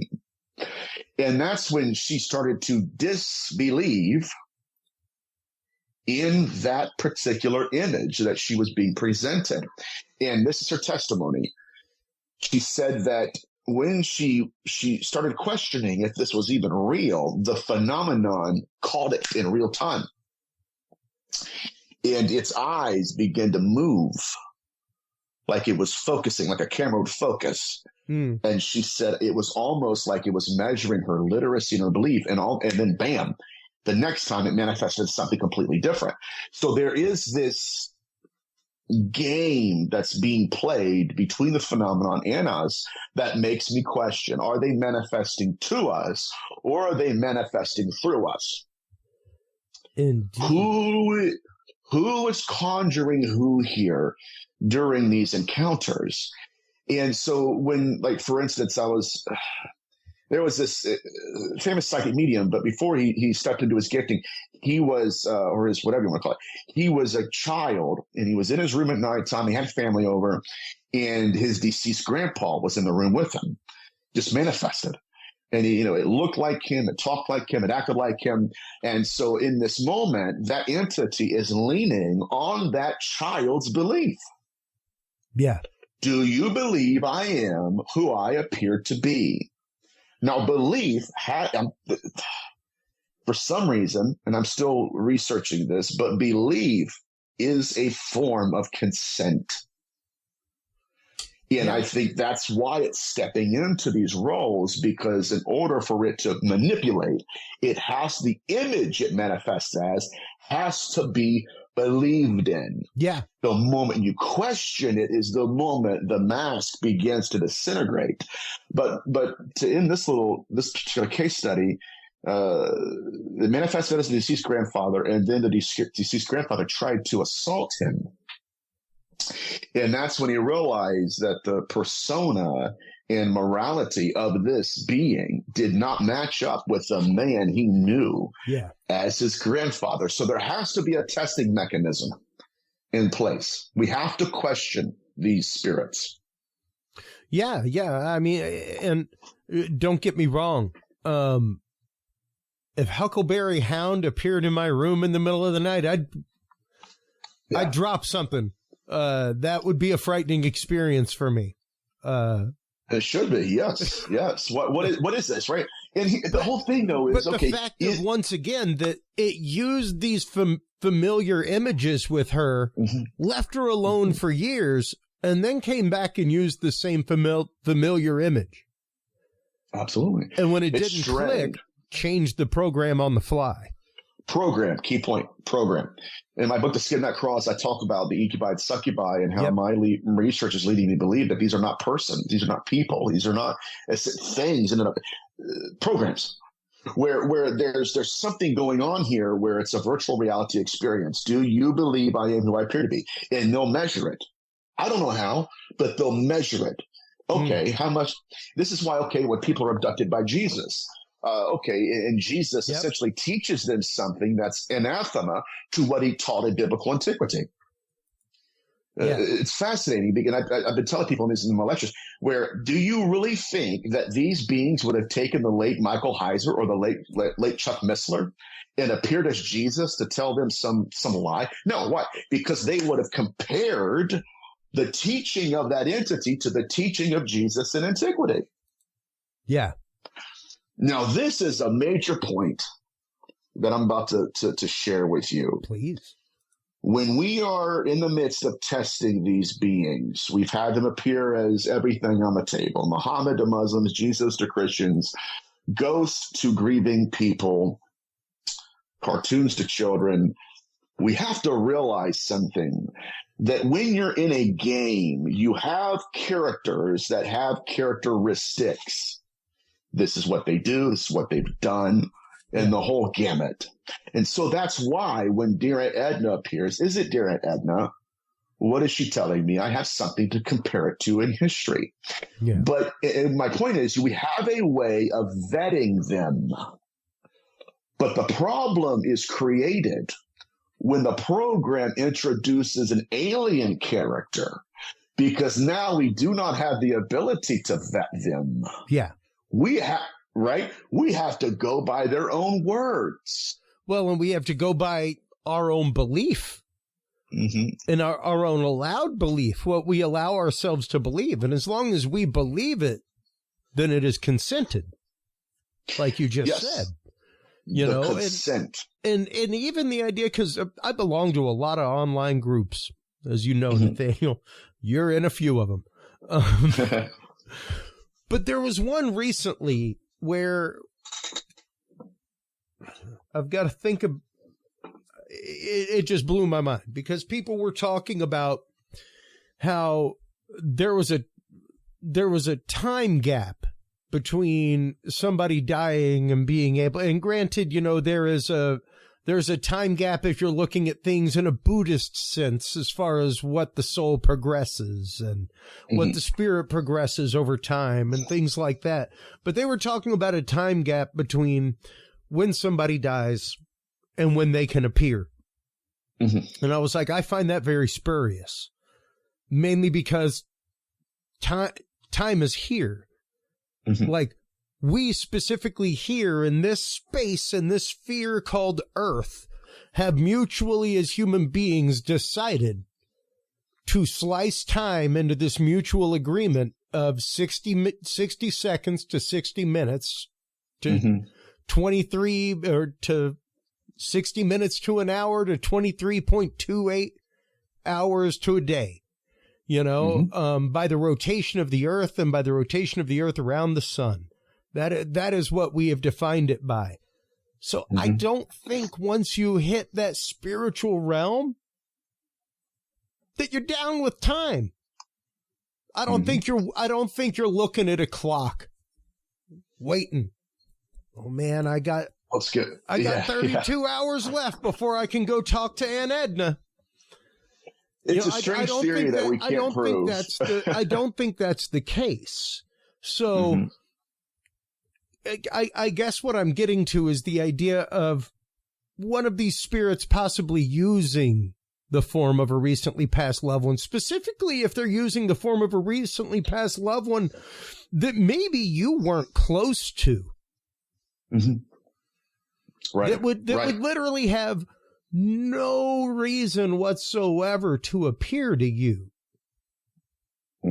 You know, like if you knew Aunt Edna 3-4 times in your life, you saw her at 3 or 4 family reunions, you know, as especially we in America here are prone to do, you know, have very distant relatives that we see very little, but that we know about. There's pictures of them, things like that. They pop up at every 5th Christmas. You know, you see them at a few, with my dad's side of the family, we always laugh at, well, see you at the next funeral, buddy. You know? Yeah, right. Like, we see each other when somebody gets married or somebody dies. That's about it. You know? Right. So the idea of, like, let's say my cousin Jeff on my dad's side passing and appearing to me, I would find that very interesting. Because I love you, Jeff, and you may very well be listening, but because we've reconnected on Facebook. So he may very well be listening because he is a deep spiritual individual. But I don't know if Jeff would come to me, you know, like, right. Because we aren't close like that. And I choose to believe, this is just me, that if somebody is going to spend the effort, I would consider it to be a decent amount of effort to bust through the veil, you know, that maybe they would be shooting for somebody who they truly, truly have a message for, that they are heavily connected with, you know. So to me, if Cousin Jeff died and the next day I had Cousin Jeff visiting me, yeah, I might take that into consideration. You know, is that Jeff or is it not?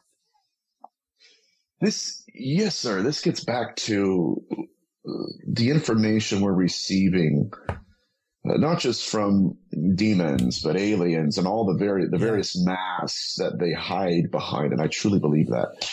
The problem is we don't know how to vet them. Even remote viewers, you know, there seems to be this bubble around our consciousness that even the information that we get, we cannot really understand. Okay, is it good or is it bad? Is it true or is it false? Is this propaganda? And so that's why, okay, well, I got this out of body. Well, does it mean it's real or does it mean it's right? Does it make sense? And that's what troubles me more than anything. I mean, if we look at the phenomenon, if it can manifest as ghosts, which it has during UFO abductions, then why can't it manifest as ghosts and hauntings? Yeah. Right. And Like what? Oh, and people, well, I research hauntings. Okay, but do we really know we're researching? Okay, yeah. I mean, even in. And once again, are you inviting that spirit Mm-hmm. through your own preparation?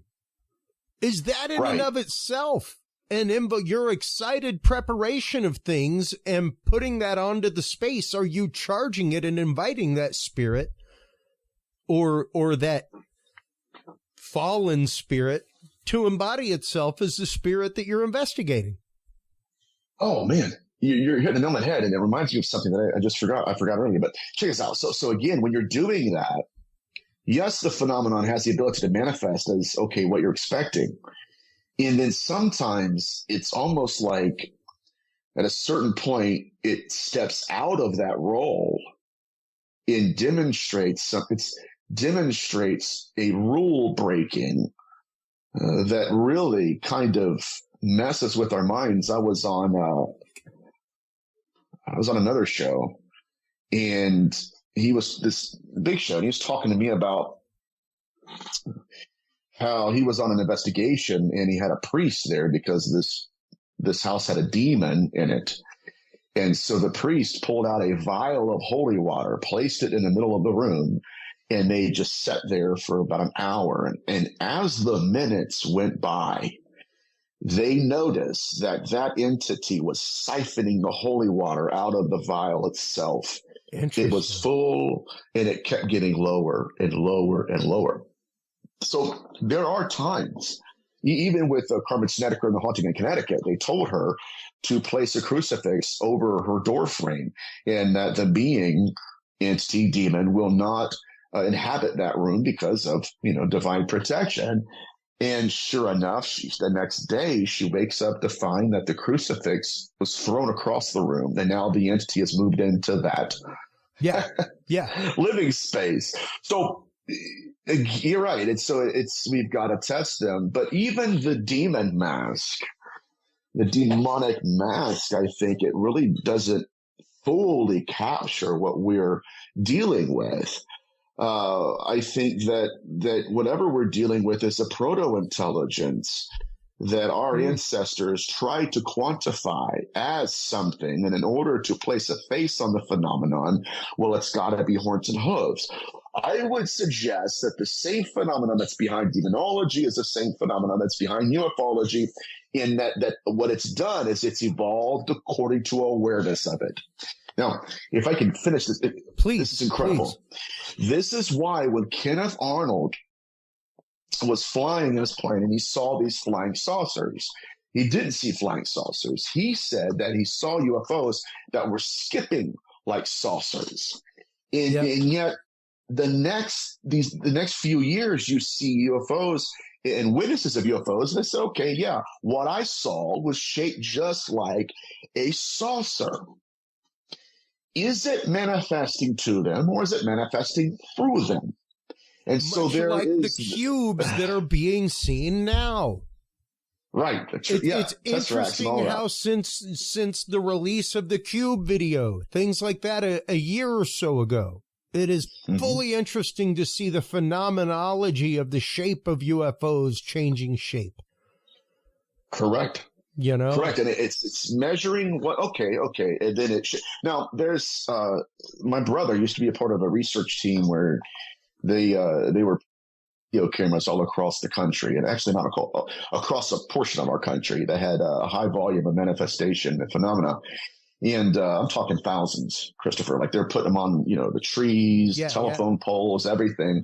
And he was sent footage, a video of something. Originally, these researchers believed it was a plane. And so at first blush, they're okay, it's a plane, no big deal. They documented it in their data and move on to the next video. But then when they slowed it down and zoomed in, it manifested out of nowhere in the sky. And what they saw in the beginning was not the same thing that they saw at the end of the video. Originally, what they saw, what it looked like, was a life form. And they watched it. This is going to blow your mind. They watched it in real time as it changed shape and contorted itself. And then we saw it at the end of the video. Oh, that's a Cessna.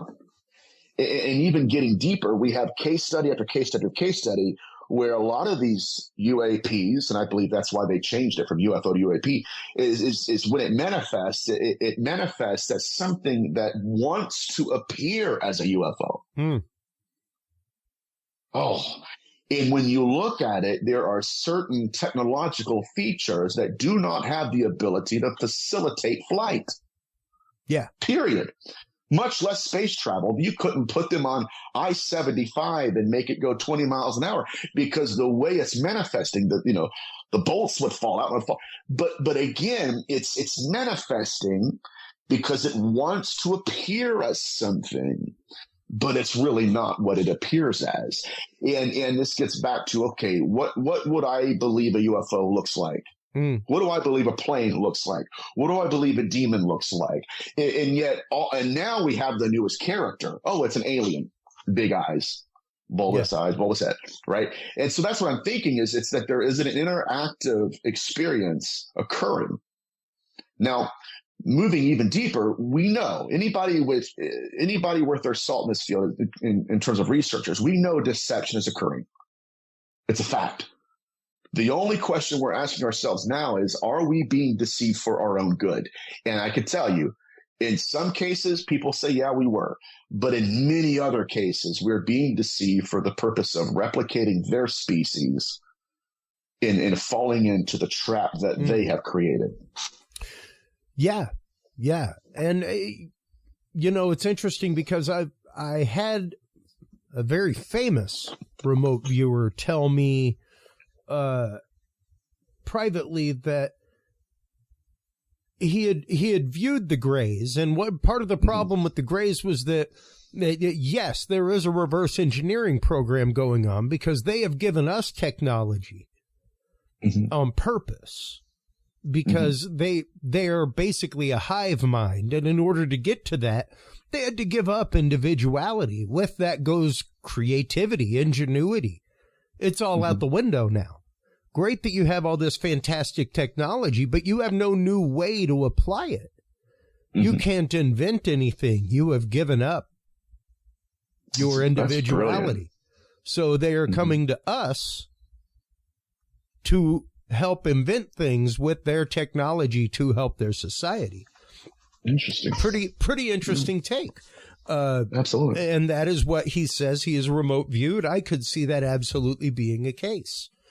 And we do have to question, we do have to wonder, yes, what the motivation of these things in the sky are. There have been cases. I am very, very good friends with numerous people on the MUFON Experiencer resource team. Who deal with abductees, who deal with people who are contactees. And there are many stories that are so similar, Nathaniel, so similar, in experience, in how these people have been contacted and how these people, have been experimented on. And we do have to ask ourselves, are all of them full on that experience, or are they using that experience that somebody may be familiar with to, as you have said, seed people for a future demonic generation? No different than the people believe that they are part of an alien seeding program to seed alien life here. And that they are re-abducted and the fetus taken. There have been numerous cases of disappeared fetus syndrome where fetuses just vanish from people. They vanish, absolutely. Missing twin syndrome. Yep. And I really mean that. Yeah. And what's fascinating is there's the possibility that they know which egg is being fertilized or which egg they fertilized. And so they leave one, take the other. That's theirs. It's very strange. That's one of probably the strangest phenomena about everything we're talking about. But absolutely. And so you look at the case studies, there are incredible interconnectivities. And one thing that I've been trying to suggest to people in the field, and thankfully for the last 3 years, many of them are hearing, and I know as much as people in ufology want to they're listening to my research, they're hearing it, and at least they're considering it. But that's why I suggest it's important to understand that if you look at the phenomenon as a singular intelligence behind these various masks, then it provides us the opportunity to look beyond the veil, and instead of limiting them with titles and descriptions, now we can say, okay, all we're doing is revealing the texture of the mask. We're not really seeing beyond it. And that's why my book, That Skin That Crawls, demons are not what they say they are. They're what they do. Yeah. That's the truth. That's why, okay, it's my dear Aunt Edna. What is she saying? What is she doing? It's not, and this is where we are right now, especially in the 21st century, dealing with the abduction phenomenon, because the program has introduced a new character to us. We can no longer vet it with the history, with the past. Well, now, go ahead, please. Well, now what we're doing is we're somehow believing that because the Pentagon has been able to document our manifestations, that their message to us is true. Yeah. When has that ever happened? Yeah.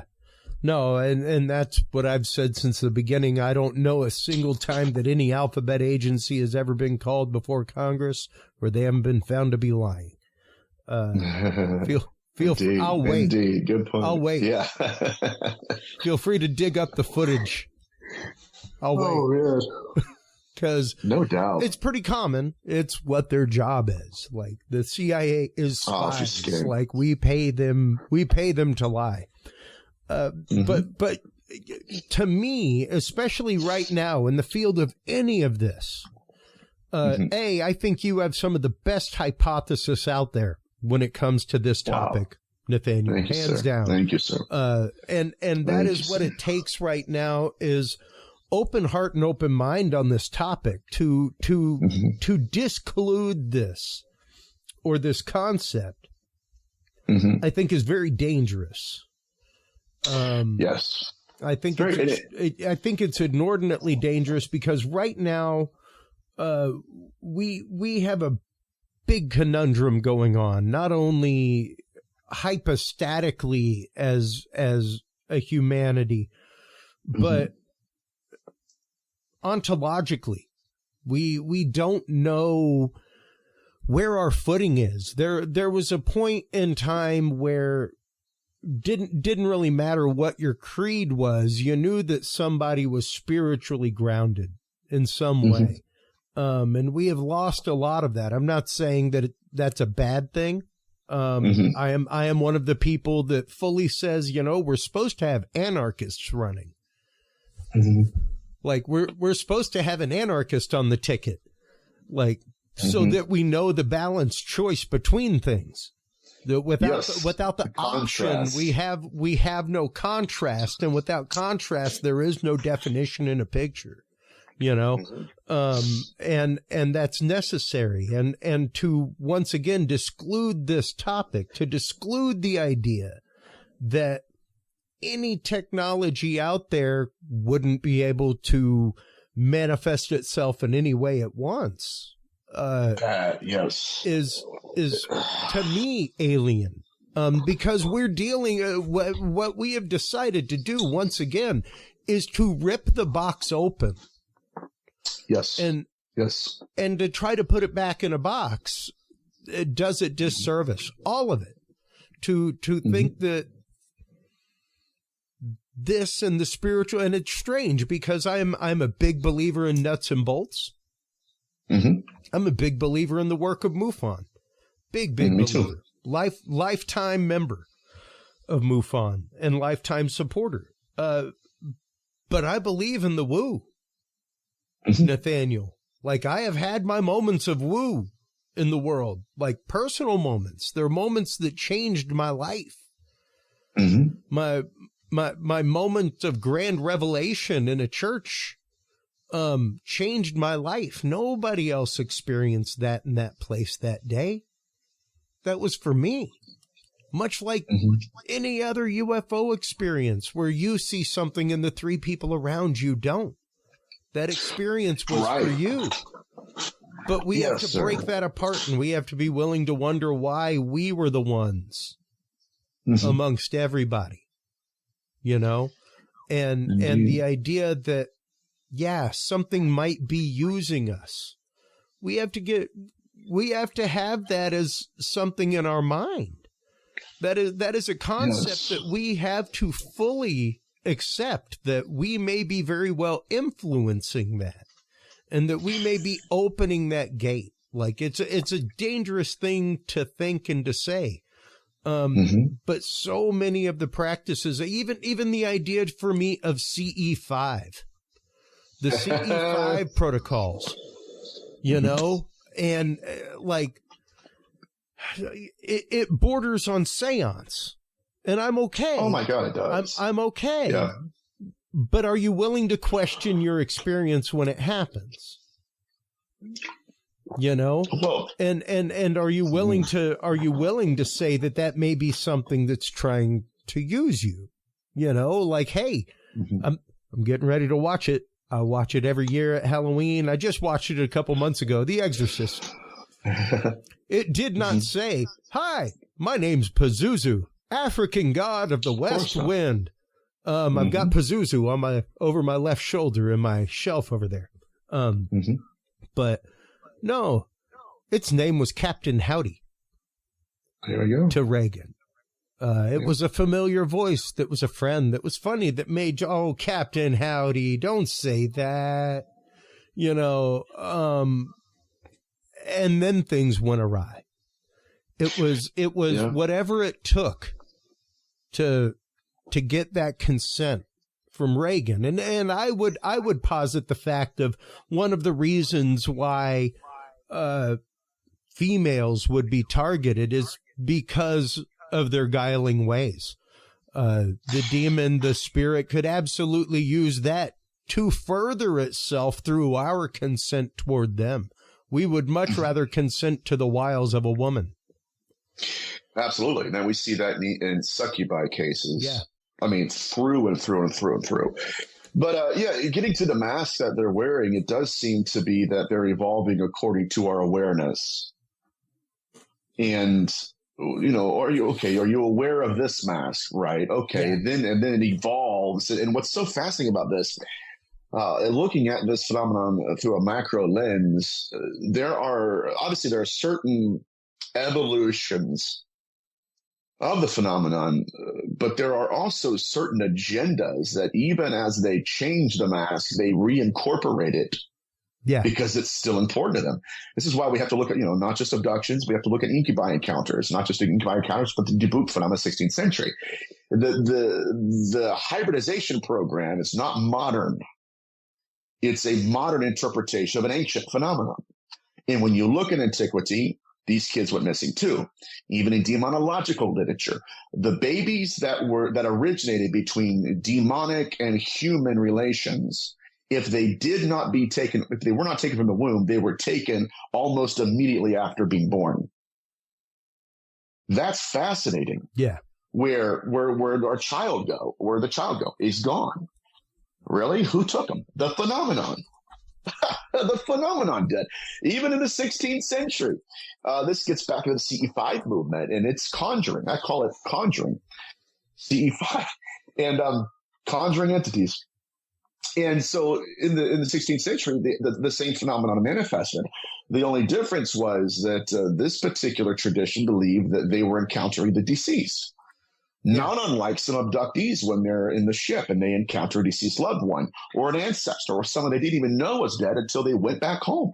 Same phenomenon. Anyways, but they're thinking, okay, we're going to be contacting ghosts to deceased loved ones, and we're going to get insights into that next world, that next dimension. Now, today's intention is, okay, I want to get insight in technology and that whole thing. But these people were going out, and this is insane because people are going to say I make this up, but I promise you I'm not making this up. In the 16th century, these individuals really believed that their intentions with the phenomenon determine the phenomenon's intentions with them.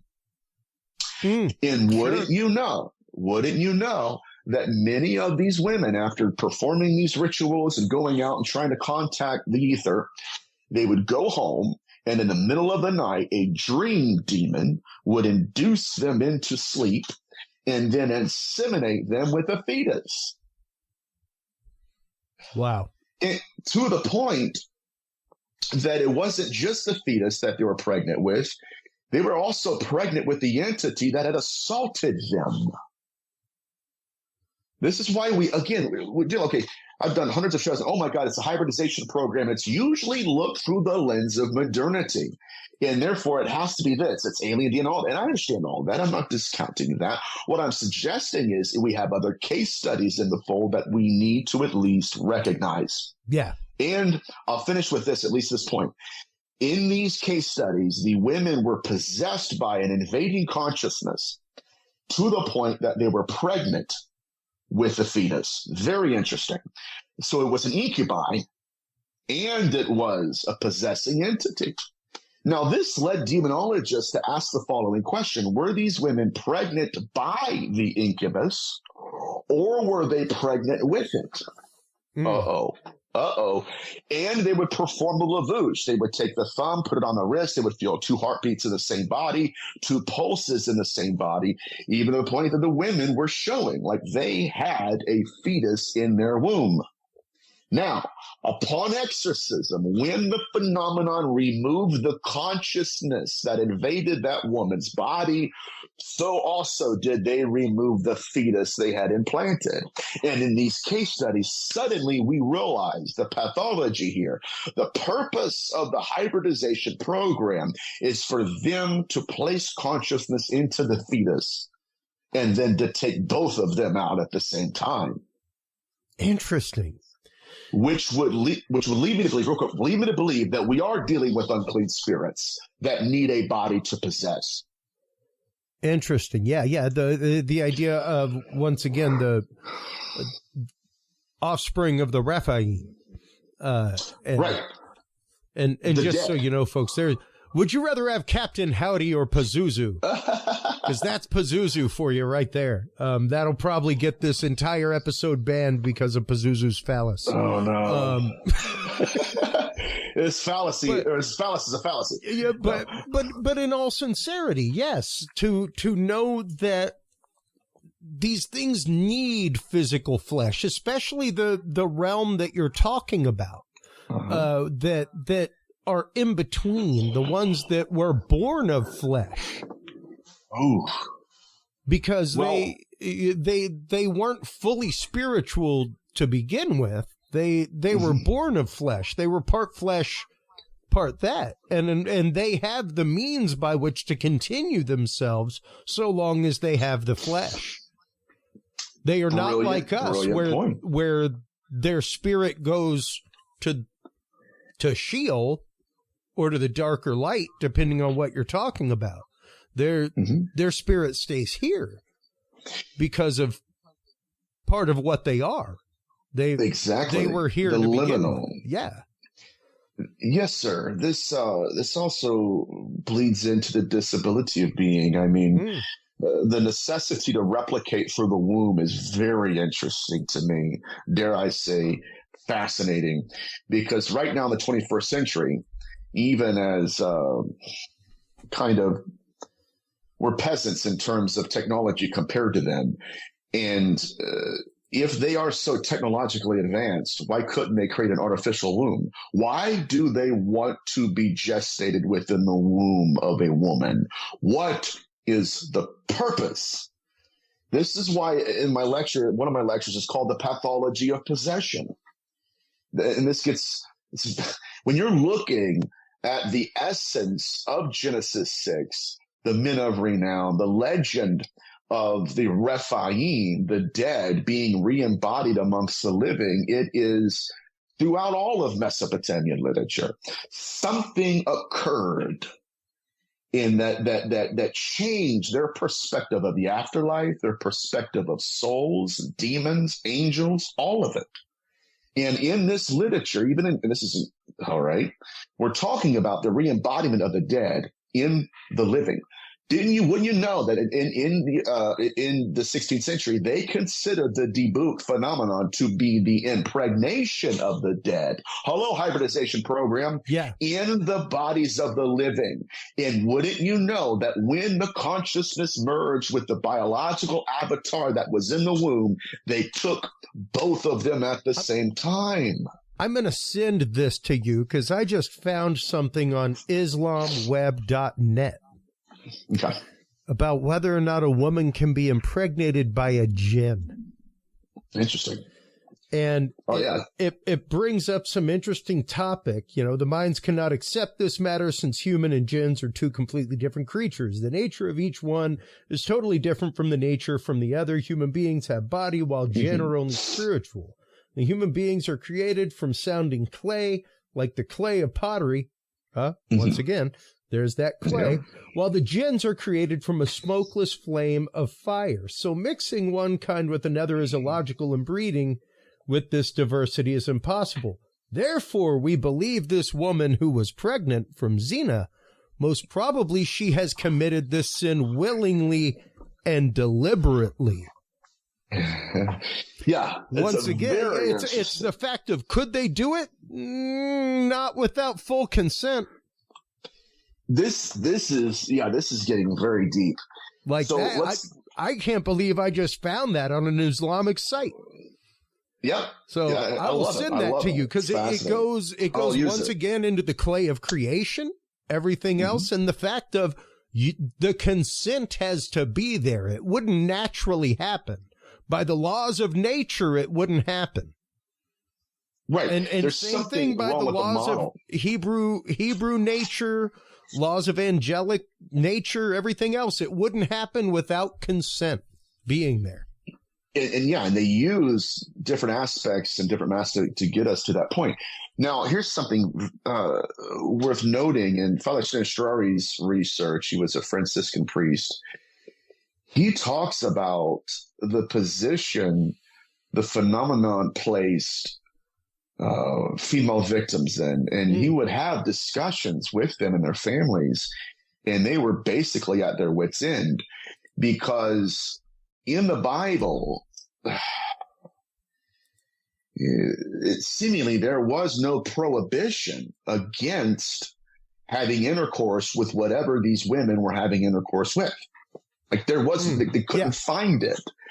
And so going through these religious texts, and Estrari was thinking, okay, is it considered necrophilia? Sure. Or is it bestiality?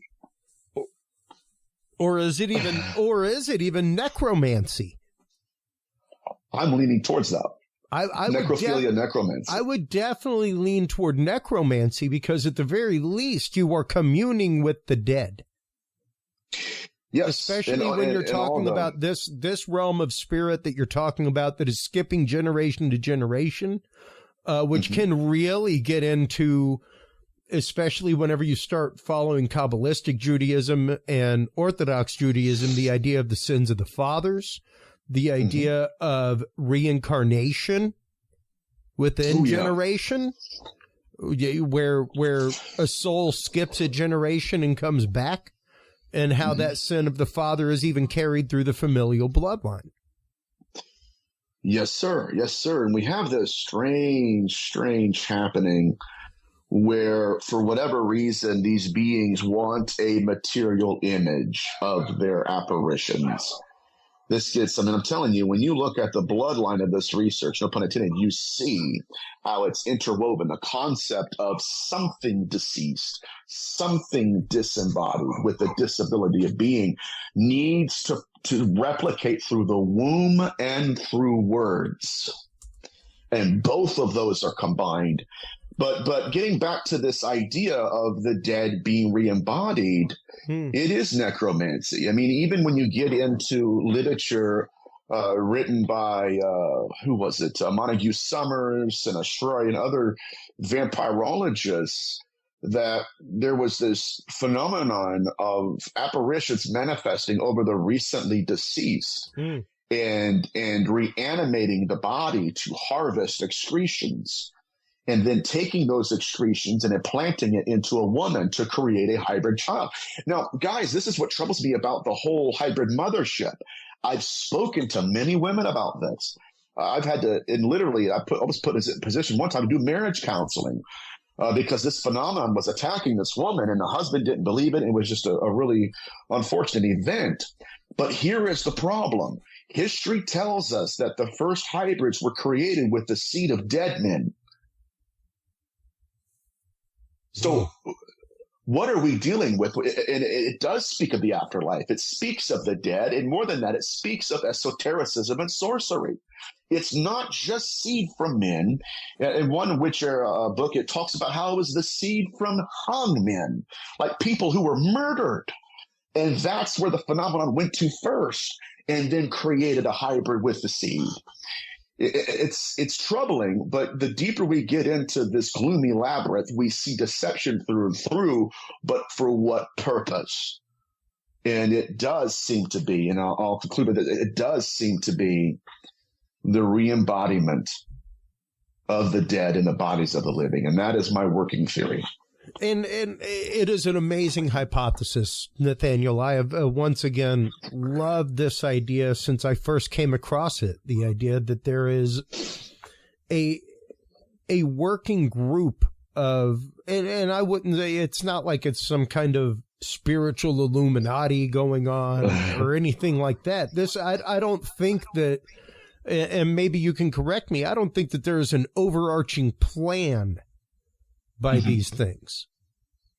This is merely their means of survival. And I mean, you can pray for them in that way, folks, for the fact that this is how they have to subsist. They this is merely existence for them. Exactly. Yes, this is a modus operandi. Yeah, and it's not like it is an overarching plot for them to take over humanity in this way. It's not like it is an overarching plot for them to, come and inhabit the earth. They're just literally this is how they are doomed to live. Yes, sir. And it's impossible to look at the pathology of possession without realizing that there's the host and there's the parasite. Yeah. And the goal, the other day I was watching a biologist talk about the willing host and the parasite. Now, don't get me wrong. Don't get me wrong, folks. There is, it's called demoniac possession. And it is the point where there has to be some consent, but not full consent to possession. And I was there at one point in my life, Nathaniel, with my heavy and prolonged drug use, hard drug use, to the point of, and this is what Malachi Martin spoke about so much in his work, was the idea of there is a point before full demoniac possession, where you have given over a part of your will to something, be it alcohol, drug, lust, what have you. And you now make choices that are uncharacteristically you to feed them. Right. And that's the whole goal. And I was there, and that is that Job moment that we were talking about, where they are allowed to play with you without permission. Correct. They can do anything but kill you without permission. They play by a different set of rules. There we go. And they are allowed to play with you and toy with you without permission. Now, they could not, I would have had to give him permission for them to fully take me over. Thank God I was strong enough to fight as long as I did, and to be able to break that cycle. Now, is it the fact that things still poke at me? Yep. And that's warned about. That's warned about right here.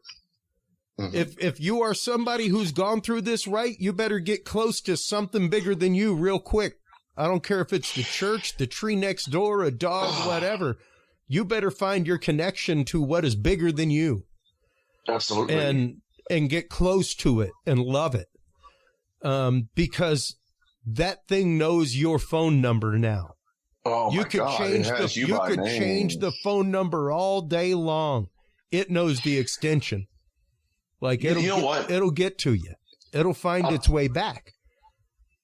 Yeah, it'll trace the trauma. But and in my book, I talk about that. I talk about the hybridization program where these beings have walked the bridge of trauma and manifested through people. Now, absolutely. something that I don't know how much longer we have, but however long we got.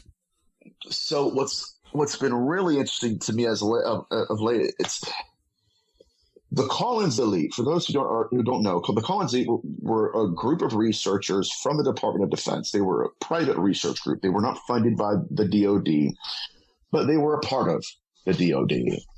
And many of them, if not all of them, had evangelical, at least, religious backgrounds. And so they were trying to do what I'm doing.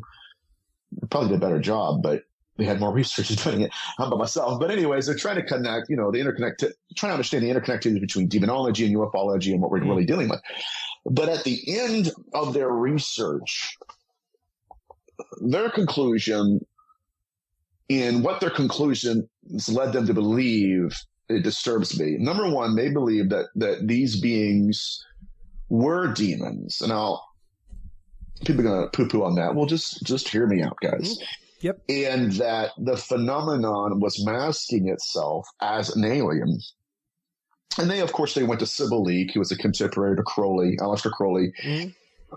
And they asked Sybil Leek to channel the beings that Crowley had contacted. And sure enough, she did. And they asked her, "Are you extraterrestrial?" And the entity began to laugh at them. "You fools, you idiots. This is just our newest mask. This is our newest deception," is the word they used. But it was in their research that they believed that, of course, the phenomenon's a threat to us. These are what we would consider to be demonic in biblical antiquity. We are being deceived. But out of all of their conclusions, the one that haunts my mind not just because of the weight of it, but also like what would make them think this. They believed, and they all begin to practice this philosophy. They believe that we should keep the law of Moses in order to be saved from whatever these beings are. Now, my friend, I do not understand why they would say that. What would bring them to that conclusion, unless it was such an apocalyptic evil to where they reached all the way back to the Old Testament and said, "Hey, listen, we're going to," like you said, we got to cling to something that's larger than us, because whatever's out there in the darkness is eclipsing everything we're about. Well, and so it's fascinating. And what's really fascinating is to look at the drawings of Lamb. Correct. This is Lamb, folks. Everybody meet Lamb. Hey, Lamb. This is the entity that was Aleister Crowley's guide. This was his spirit guide. Everything else, when you were talking about, they asked him to conjure the entity that he spoke to. This is him. Mm-hmm. Feel free to take a look at the characteristics. Very gray alien looking. Very gray alien in the way that it is. And once again, to think of, we just recently had Michael J.S. Carter on from Ancient Aliens, things like that, talking about the idea of Project Bluebeam. One of the things that, buddy, I mean, it wasn't even a red flag. It was like somebody shooting a flare in the air at MUFON. That happened this year. I mean, to the point, Nathaniel, where I did not air an interview. Ooh. And I've spoken with the good man before. He's got some interesting topics. But things got too straight biblical at one point with somebody's experience. And it came to the words of, well, I can't really, I'd love to talk with you about what your experience is, but really that's for me to take up with the man of your house, because he's the one in charge of the spirituality there. It was like, yo. Who said that? No, I won't say names on air. I won't do that. I'll tell you privately, but I won't say it on air. And it was like, wow, man, no, you can't. I'm not going to allow you to use somebody's experience spiritually against them in that way. No, that's wild. I won't. It was rough, dude. It was rough. Had to have been, but I saw at that moment, my man, because I've talked with him before, and I've talked with many Christians, many Bible-loving, God-fearing Christians, who this is demonic to them. This is demonic in source. That the idea of UFOs and everything fully. And hey, I did a whole report on UFOs in the Bible and the Wheel of Ezekiel in 10th grade. Like in a secular school, a teacher let me do that. But yeah, that was wild. And I had a lot of people thinking, and when you start looking at the Bible in this way and you start looking at it as a confirmation of these things, yeah, there's a lot there. But could it possibly be used as the means by which to catalyze an entire group of thought in the world into action? Scarily enough, yes. Scarily 100%. Enough, yes, 100%. If you make that an entrenched part of their religious belief, oh yeah. Yeah, I agree with that. Yeah. And we have to be wary of that. We have to be wary of all of these things because they are a form of deception. Nathaniel. Yes. And you can take that in a biblical way if you want, folks. I'm just talking about it being a form of deception, period. I'm talking about it being something that infiltrates communities and tears them apart, philosophically and ontologically. And as a means by which that, heck, even Facebook, whenever it got its first round of funding from In-Q-Tel, like not many people realize that there is a financial arm of the CIA called In-Q-Tel that is out there that finds all kinds of burgeoning technologies. Like they never did find that guy whose account just said, "Hey, I'm tired of Hosni Mubarak. Let's all meet and have an Arab Spring in the middle of the city square." An entire government was overthrown because of a Facebook post. That's wild. People have forgotten. That's wild. And that's how easy it is to use this kind of platform for a different use. Yes, propaganda. That's how easy it is to propagandize something or sensationalize something to the point that it is fully absorbed by a group of people, or that it is fully used to, because we all want that want of confirmation, Nathaniel. We all want that want that we all have that want that what we believe is, and that other people believe it too. Right. The communion aspect of it and everything. I got to get out of here in about 5 minutes. Yeah, man. I just got a text message. No worries. Worries. But yeah, you're right, and I think that's where we're at in the field. And I try to be very inclusive in my research. Same. I don't believe now. Getting back to this, that's what I'm going to say. Yeah. Getting back to this parasitic aspect of the phenomenon. Well, are they a threat? Well, and here's how. And I'm just going to say it. Here's how lazy some of the theory is now. Where well, if they're such a threat, why don't they kill us all? Okay. It's only kind of one entity that would do that, or it's not like they're a bear or a lion. Killing you is not good for the long game, right? Because they need us to self-replicate. Which anybody, like I said, with the cursory knowledge of the phenomenon, even throughout history, yes, that's what they've done. And so, if we're looking at a parasitic entity, which I believe it is, there's the possessor, then there's the possessed, the host, and the parasite itself. Yep. The goal of the parasite is not to kill the host. How ludicrous is it to hear that from people? Well, they just want to kill us. Yeah. Okay. What their goal is, as long as the host survives, so do I. This is the nature of it all, man. Look, so when you get into the pathology of possession and pregnancy, the hybridization program, creating biological avatars, then you see the esoteric nature of it all. I mean, my God, I have there's a ritual in Mesopotamia called the Red Rite. where it's not just Mesopotamia, it's also in recent history in different cultures, but originated in Mesopotamia, where a magician, a sorcerer, I'm not talking about the guy that puts your groceries away at Kroger. And I'm not even talking about the guy that does podcasts, right?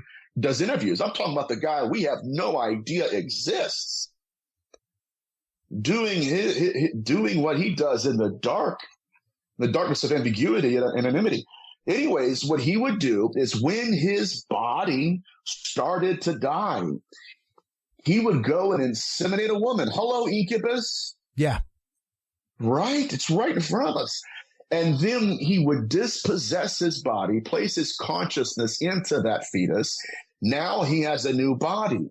So look what has to occur for us as a species to facilitate that self-replication method. There has to be an egg. Hello. There has to be a woman. Hello. She has to be fertile.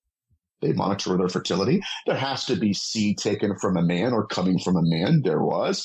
Then there has to be a fetus. There is. And then there has to be consciousness in that fetus. All of this is the same action. We've just compartmentalized it into the incubi hybridization program. Oh, that's abduction. No. And we've seen this over and over again. And even in The Golden Bow by James Frazier, he talks about this phenomenon. He talks about soldiers or warriors or Gibborim, Hebrew scholars, Gibborim, who when they were on the battlefield, if they were mortally wounded, they would dispossess their own body and place their consciousness in someone else. Wow. We know that as possession, but we've only known possession through a certain lens of theology. That's what right. we didn't realize was man, now I'm getting passionate. There's like the big finale, I guess. Now we're realizing that this is a method. Yeah. Where Malachi Martin calls it perfect possession. What do you mean? What we mean is now that parasite has a host. And even in the pathology of possession, the goal eventually was to create the host in the parasite's image. Yep. And I'll shut up. Yeah. Yeah, man. But I think it's fascinating stuff. Man. Fascinating. It is absolutely fascinating. And it is one of those that, once again, flies in the face of what I would be considered traditional demonology. I do not think, traditional demonology definitely has the idea of the incubus succubus. But this goes so far beyond that. And the idea of a realm of spirits that are disembodied, that need a body, need a corporeal form to live, need that energy to exist. The image of the invisible, my friend. Yeah, absolutely. Phenomenal work, man. I love this stuff. Once again, you're welcome on again and again and again. Before we let you go, let everybody know where they can go to get your books, where they can go to keep up with your work, follow you, any new appearances coming up, things like that. Let us know all of it. Man. Yeah, well, I don't, I took September off and I've already done, I think 7 or 8 interviews this month, and it's only the 9th. So I've done a full month of shows already in the last week and a half. So I don't know what I'm gonna do. I might reschedule some shows. I don't know. But you can. I'm on YouTube and I am on Instagram. I'm not on Facebook or Twitter. I don't like UFO Twitter. I just don't like the whole vibe of it. Not against people that have accounts. It's just I just don't like the vibe. Yeah. But that's where you can find me. And for those who are more interested in my research, you can go to my YouTube channel. And in my playlist selection, I have a playlist full of my guest appearances. I think it's near 100. That's just on YouTube. But if you guys are interested in my recent Coast to Coast interview, you can find it on the Coast to Coast page. And it's anyways. Yeah, man. Bro, I love you like a brother, man, and I'm still trying to find a Mai Tai somewhere here in Dayton.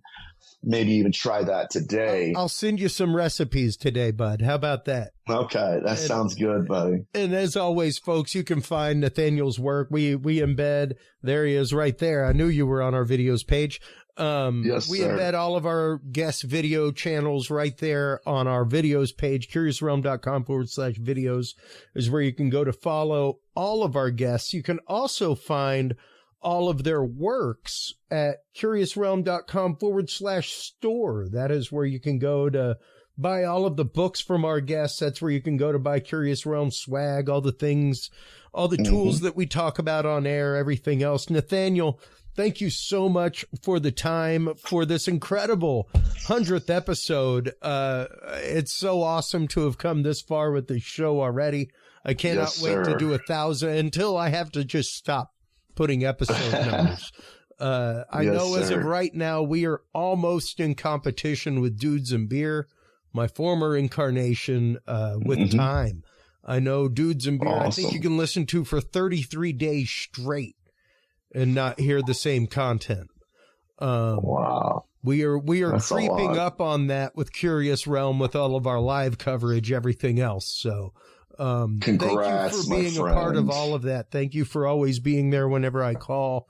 Thank you for the amazing research and the awesome, awesome conversation as always, my friend. Godspeed with all that you do and with all of your research.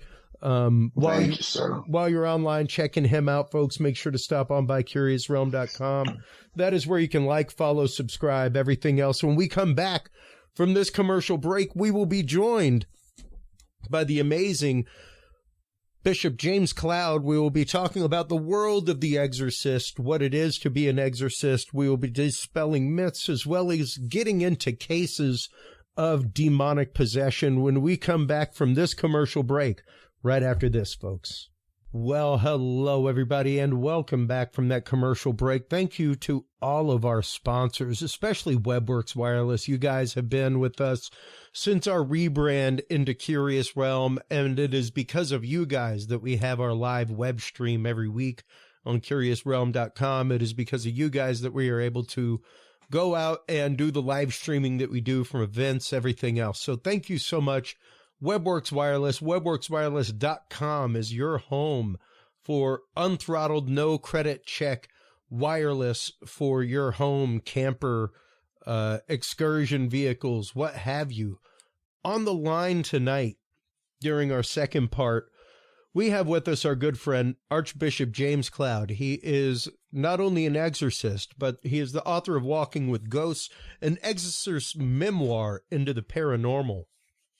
Our whole episode tonight is dedicated to the other side. I'm often asked what our outro means, you know, whenever I say the other side is always watching. That's e pluribus unum, other side, folks. That is the other side of the government. That is the other side of your local community that you may belong to on social media. It is the other side of the coin. It is the other side of the universe, the yang to your yin. Whatever you want to interpret that as, there is always another side watching. And the other side that we have devoted tonight to is demons, evil spirits. We spoke in the first part about demon seeding and the idea that there is a spiritual essence out there that is not just fully demon or angelic, but is part demon, part man, and needs that flesh to continue, and is thus using us as a seed base to continue its life, and is frequently the form of somnambular form possession that you may see places across the globe. And that is what brings us. We spoke about that with Nathaniel Gillis, our good friend, for the first couple hours. And that is what brings us to our second part, talking about exorcism with our good friend and exorcist, Archbishop James Cloud. Welcome, as always, good father. How are you? Thank you. I'm doing fine as frog hair. Hot diggity, man. You can't hop better than that. And, nope. You know, all joking aside, this is a topic that is near and dear to my heart. exorcism is something that it fascinated me. As I entered the seminary, as I went to enter the seminary, The Exorcist had always been a favorite movie of mine for other reasons, but specifically the rite of exorcism and the exorcism of demonic spirits from sick people, from people who have been oppressed by these is fascinating to me, and goes back way far back in history to, I mean, even Mesopotamia, things like that. So let's start getting into a little bit of exorcismic history and what brings us to the rite that we know today, because even the rite that you practice is pretty well the Roman ritual. But there are variations and variations on the ritual across the globe. And it's interesting to me to see non-consecrated exorcising demons, things like that. And we'll get into some of that later on. But let's start off with a little bit of history and where the practice of exorcism as practiced now comes from, Father. Sure. Well, like you said, every culture, every ancient culture has always had a form of exorcism. I mean, you go back to Babylon, Mesopotamia, whatnot. I mean, we still have records of exorcisms being performed, what they said and how they did it. But when you look at going back into Judaism, you had the idea of the scapegoat. And on the Day of Atonement, one lamb was slaughtered to cover the sins of the Jewish people. The other was let out into the wilderness that had sin from the people to be part of Azazel. If memory serves, I believe it was Azazel. And really, that was a form of exorcism. It was exorcising the sins of the people, throwing it onto the scapegoat, and off it went. You have Jewish rabbis that have performed exorcisms in the past. And of course, as Christians, we're really Jews, just that we believe in the Jewish Messiah, Absolutely. Whether we're Jew or Gentile. And of course, our tradition of exorcism follows Christ's own ministry. That was really, when you put the numbers together, it's about 75% of his ministry was exorcism. Yes. And the ironic thing in this day and age, many clergy don't even believe in it. Okay, those ordained. That is a part of what we just got done talking about. I recently had the conversation with a very good friend of mine, Michael Rea, about this. And hey, Michael, if you're out there listening, and Father Jonathan, his older brother, if you're out there listening, I myself had a departure from not from my faith, from my church. Sure. Because there was nothing in the big green book that explained what happened to me. There was this. I had the Roman ritual. I know what that says. But it doesn't really say a whole lot in that catechism about demons, demonology, evil spirits, despite the fact of, we read a lot of Paul. We read a lot about evil things lurking after our souls around every corner. We see it depicted in all kinds of artwork about St. Augustine and, things like that. But when it comes to actually dealing with it, like you said, there's very few that would take it as that. Like I consider myself fortunate for the ecstatic experience I had. To have had an open-minded and open-hearted priest. That when I took that ecstatic experience at the altar to them, they were like, Chris, you should really explore that. Like they knew me. They knew that this wasn't some spurious thing that just happened or some whim of fancy. You know, like we had served together for years. They knew me well. We had had numerous conversations. And yeah, fortunately I had a very experienced priest that was like, you should explore that thought of service. You should consider that. Yeah. But when it came to that, I don't know any of them that were like, ooh, wow, we should explore that a little bit, man, and try to find you some answers. Yeah. Most didn't shy away. They straight turned away. Absolutely, they do. Yeah, and it's not just Rome, You've got the same issues in the evangelical churches. Of course, most of them are just pop psychology and cognitive behavioral therapy wrapped in Christianese.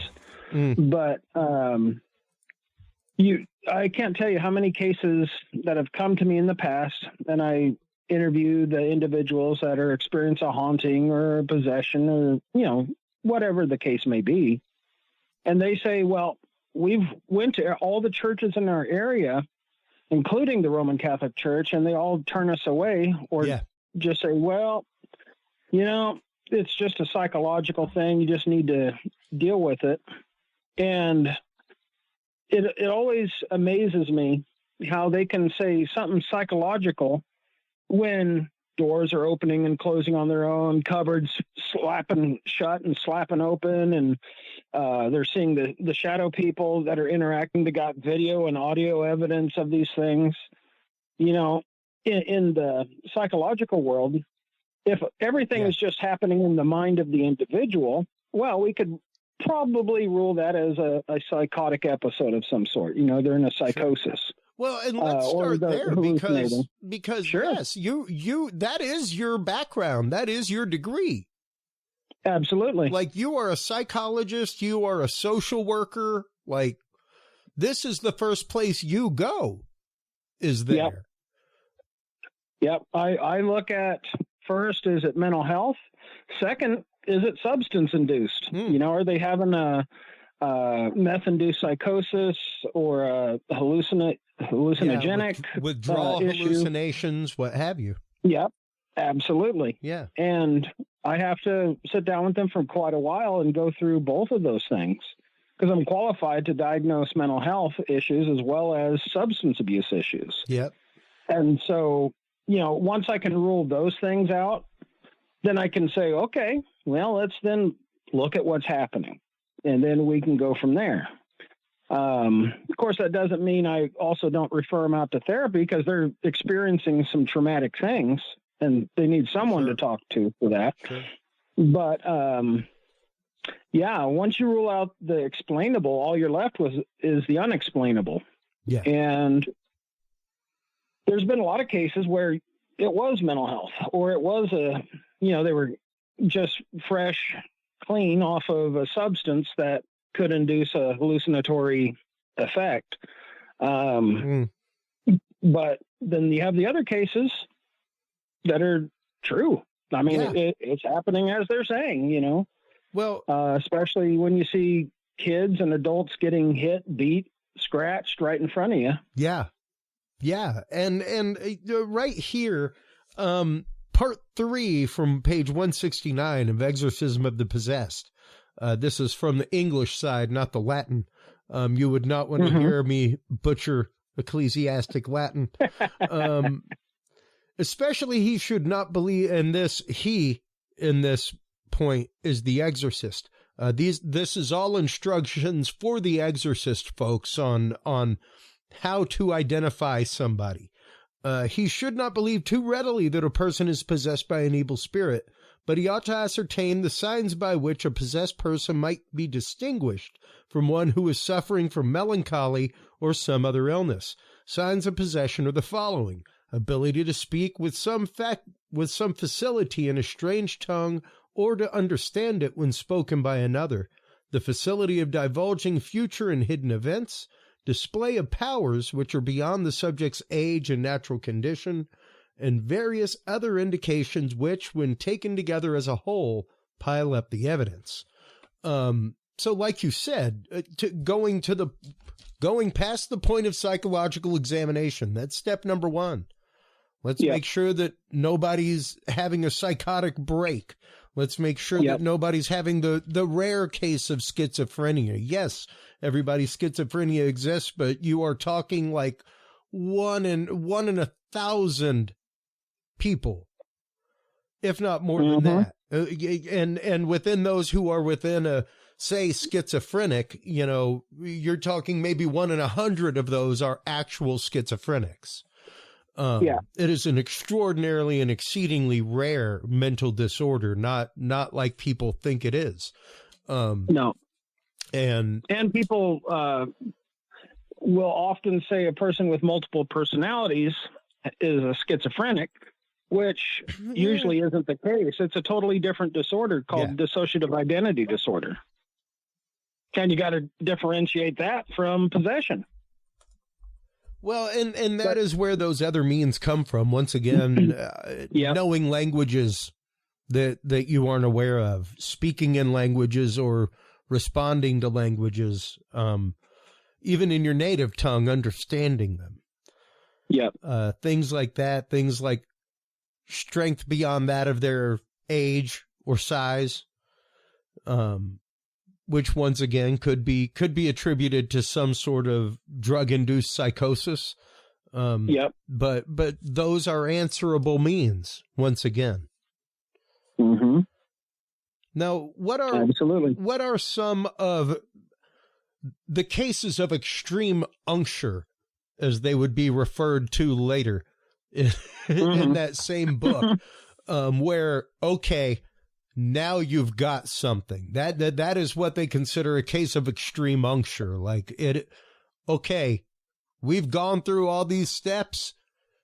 We've hit step 8 now. We have a case. How do you go about getting to that point, Archbishop? Well, once I've, dismissed all the explainable, then I get into work mode, doing what I do. One of the things is I make sure if it's a person that's being exorcised, I have loved ones there assisting me. I have usually 1 or 2 other assistants that are also praying with me, because I never do it alone. I mean, that's a big no-no for one. But 2, it's dangerous doing it alone. Just like the scripture says, a cord of 3 can't be broken. I typically bring at least 2 others with me when it comes to an exorcism. And then, of course, adding into the loved ones and whatnot, because 1, I'm always consciously aware that the person is being traumatized the entire time that this cretin, is inside them and manipulating them and doing everything else. One thing I have to establish right out of the gate is the authority in Christ over these things, because they'll do every slippery way they can to either make you doubt, bring up past sins if they're unconfessed. And that brings into my preparation. I usually fast 2 or 3 days prior. I confess my sins. I get myself ready for spiritual battle, because I can't fight these things on my own. It's only through the blood of Christ can I do that. And so you prepare, you get them safe and secure as best as you can. Most of I have yet to have to restrain any of them. Wow. Usually, yeah. And that's kind of a Hollywood thing to a degree. Oh, I mean, sure. There's some that are exceedingly violent, and you have to. But by and large, the demons, they'll say, "Oh, I'm Lucifer, I'm Beelzebub, I'm this, I'm that," and it's usually, some little podunk demon that's just aggrandizing itself to scare, put in, doubts and you name it. Whatever it can do, it'll do. Well, and that was part of what we were just talking about with our previous guest is you think this thing wants to kill you. It doesn't want to. It doesn't want to kill you. It's got a willing host. Do you realize how hard it is to find a willing host? Yeah. Like the demon in possessing the person doesn't want them physically harmed. It doesn't want to kill them. Yeah. If it killed them, then they would be free, and they don't want to be free. They want to be in something. They want to feel. Oh yeah, and they love the torment that they can put on the person. Yeah. And destroy the family is but the thing that the ultimate aim, and this is something I always tell everyone that I deal with on a case, is the ultimate aim of any demon is, one, the biggest end game is suicide. Once they're done playing, they hop to the next person, but they want to have that person commit suicide. But the end game beyond that is ruination. They want to hang around as long as they can to destroy a person's finances, relationships, or anything that you can, mental health. I mean, really anything to really ruin that individual. Well, because through the ruin of that individual, they get to tenderly ruin the ones around them. Absolutely. They get to weaken and corrupt them as well. Sure. And then they can jump to them. And if any of them are in that near occasion of sin, it makes them so easier to get to. And that was part of what we just discussed, was that these things play by a different set of rules. We are given very specific rules spiritually by which we are to rule and run this world. However, the last set of rules they were given was don't kill him. That was pretty much it. Torment them, take everything away from them, destroy their crops, whatever you want. Yep. Just don't kill like them. Job. Just don't kill them. And that's just it. They're playing by a different set of rules cosmically than we are. So even to think that would it be correct to say how many folks have you had to perform the rite on that were not of any religious affiliation? Zero. Yeah, I don't think there's one that was actually possessed. Now, a ton of hauntings where they infest the home, but not possession. They want to ruin that person's faith. Yeah. Which is what I'm bringing up. The idea that where God is, they want to be. God, that just brought into a Christian song in my head in a horribly twisted way. For where I am, there you may also be. Like, I just got the creepers. But in all sincerity, it's true. That is what they want to corrupt. They want to corrupt the one thing that they don't have. They do not have salvific grace. They don't have a soul. No. And the other thing that they do, they know they can't hurt God. They tried that once and failed miserably. And so the next best thing to hurt God is to hurt the ones that he loves. And that's their proxy war they have with God. That they torment and torture the people that God loves, because we're created in his image. They weren't. We are. Yeah, we were breathed life into. They were just snapped into being. Yeah. Yeah, God took time to fashion us from the earth. I mean, even the name of the first man, Adam, means red dirt in the Hebrew. Yeah. And of course, that's also why we have to have vitamins, minerals, everything else to keep us going, because we're made from the earth. Yeah. It's just, people don't see the bigger picture on the reasons why these things do what they do. And I tell you what, if they can mess with a person, they're happy to do it. But at some level, that person has also allowed them an entryway.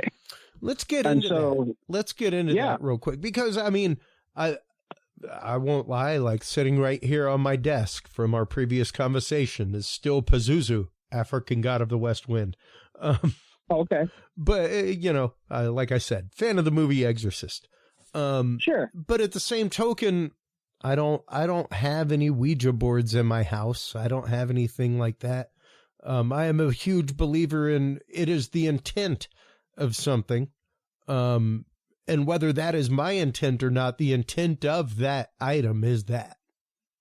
Sure. You know? So I don't want one in my house. That's just me. Like any fans, you want to send me a Ouija board, you know, maybe I'll take a plectrum from it, but not a, you know, not the actual board itself. That's just where I stand. Now, how do people begin opening these doors, so to speak? Because it doesn't necessarily take a knock on the window or you turning yourself away from a religion that you follow on the daily to be opening this door, correct? Correct. Yeah, in the broadest way and the broadest word that a person opens himself up for any type of demonic, you know, shall we say, intervention in their life is sin. But so, like the old word for sorcery, I think I've said it before on here, you know, is pharmakeia. Yep. Which is drug use, you know, using psychoactive substances to reach a spiritual enlightenment or something.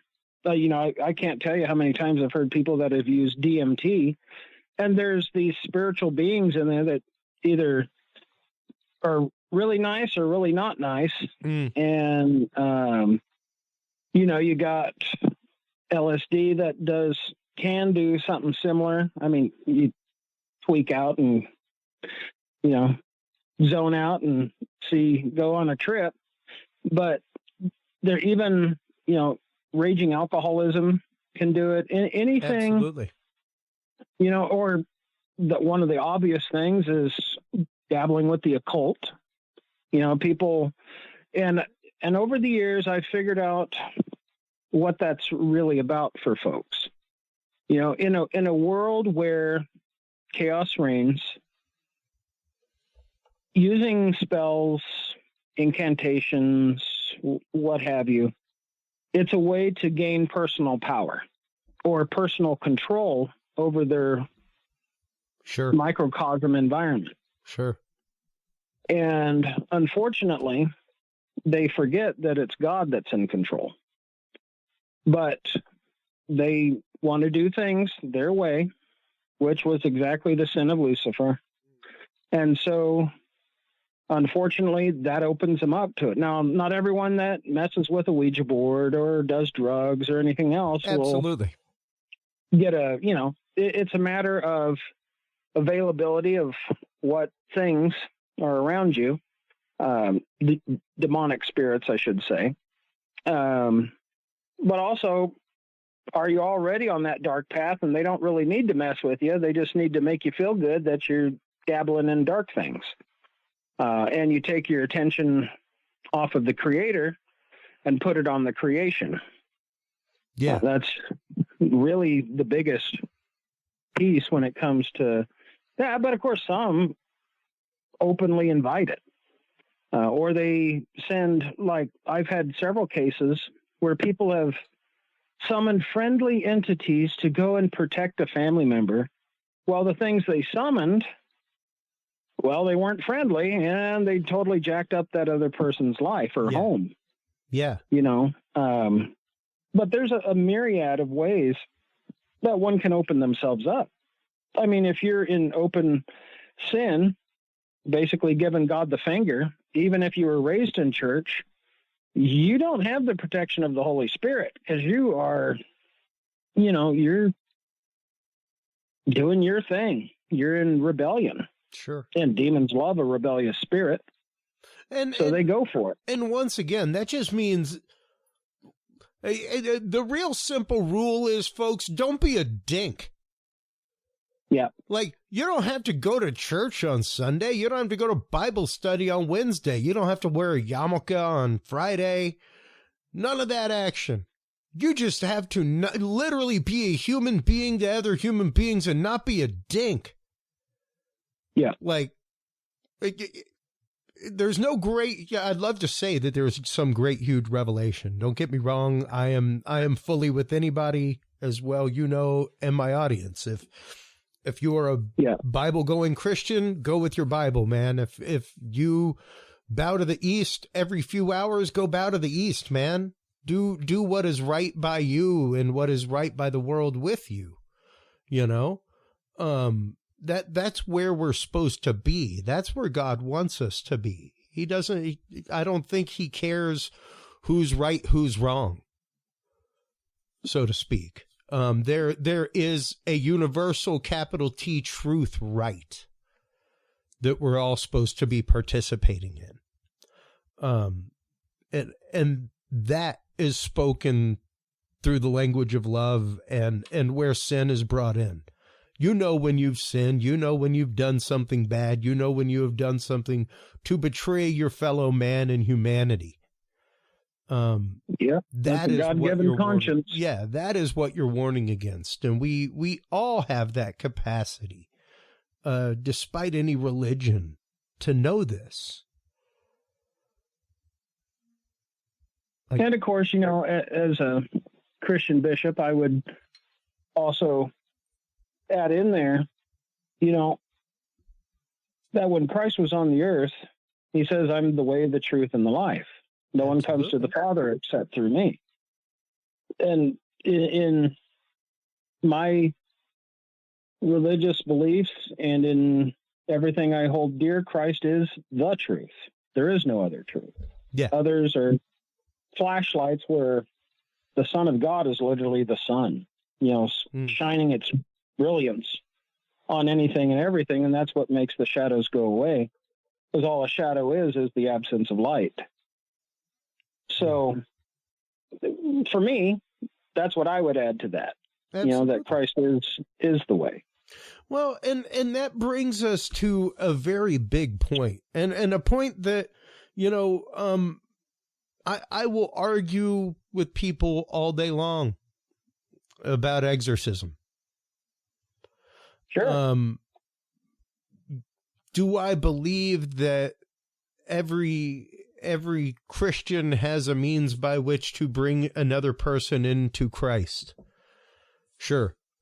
I don't think it takes anything more than a couple few believers gathered together and bringing somebody into the world of Christ through baptism. However,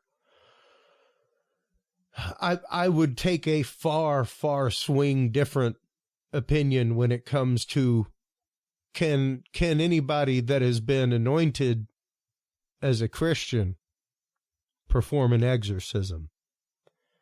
I'm of the mind no.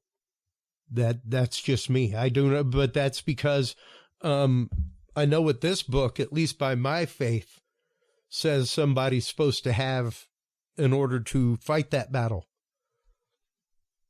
And I know I ain't got it. I would have loved to have had it. Don't get me wrong. That was one of the paths I wanted when I wanted the collar, Father. And I was definitely called to the ministry of reconciliation, which is where exorcism lies in the church. It is under the seal of confession. Sure. And rightfully so. But I do not think, I don't even think that the average person could sit in a confessional for a Saturday and walk out the same person. Much less witness the first flinging moments of an exorcismic ceremony without fleeing in fear. Yeah. And unfortunately, a lot of clergy do the same thing. That's a sad thing. I've heard many priests that have ran away from an exorcism. As soon as they've seen something that they weren't used to, they were gone. Well, left that person to suffer. I can imagine that you see a lot. We've never really gotten into how many. I know you've done numerous deliverances. I know you have done numerous deliverances of homes from hauntings, things like that. Yeah. But, to know what it is going in, is totally different than to be confronted with it.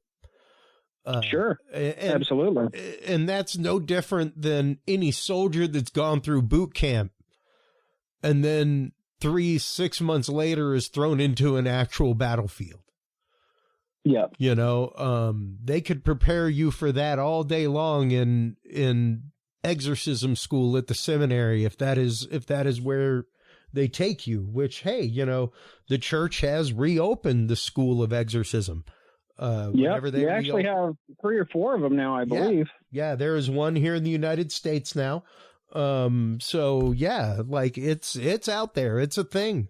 And finally the church has started saying that we have been way too long overdue with this, and talking about it and confronting it, and actively doing battle with it, because it is something that once it's there, it's there. It never goes away. That is one of the big things that is there in the ritual, is that if you aren't close to something bigger than you, even in the AA way of something bigger than you, after that experience, you need to get close to something real quick.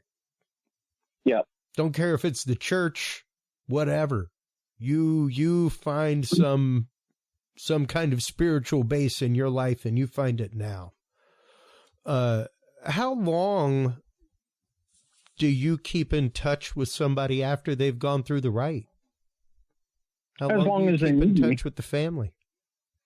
As long as they need me. Because my background is in psychology as well, I'm there to also counsel them and to equip them to be able to deal with the after effects, because that's a thing that isn't talked about too often, is the after effects of possession, even a haunting.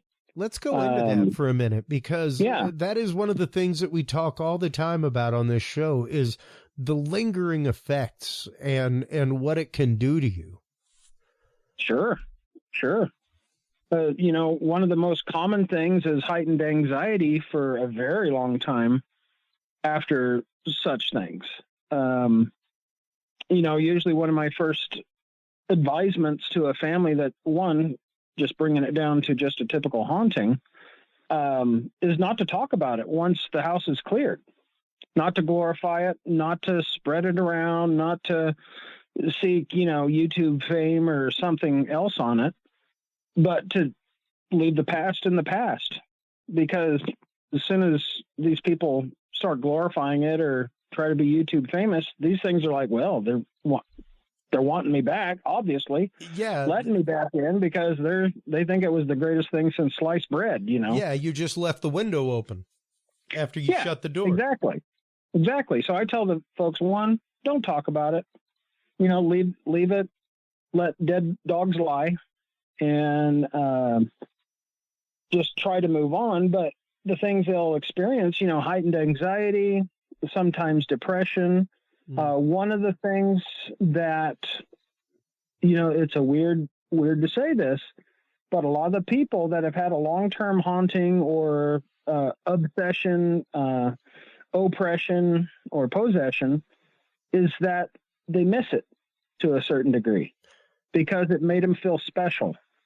Even though it was hellish to go through, it also did something for their pride, because at some level it's like, hey, this thing, and you know, they don't literally say this, but their behaviors say this, you know, it made me feel special. It made me feel unique. I was the one that was haunted. And that plays into the, you know, YouTube famous and everything else.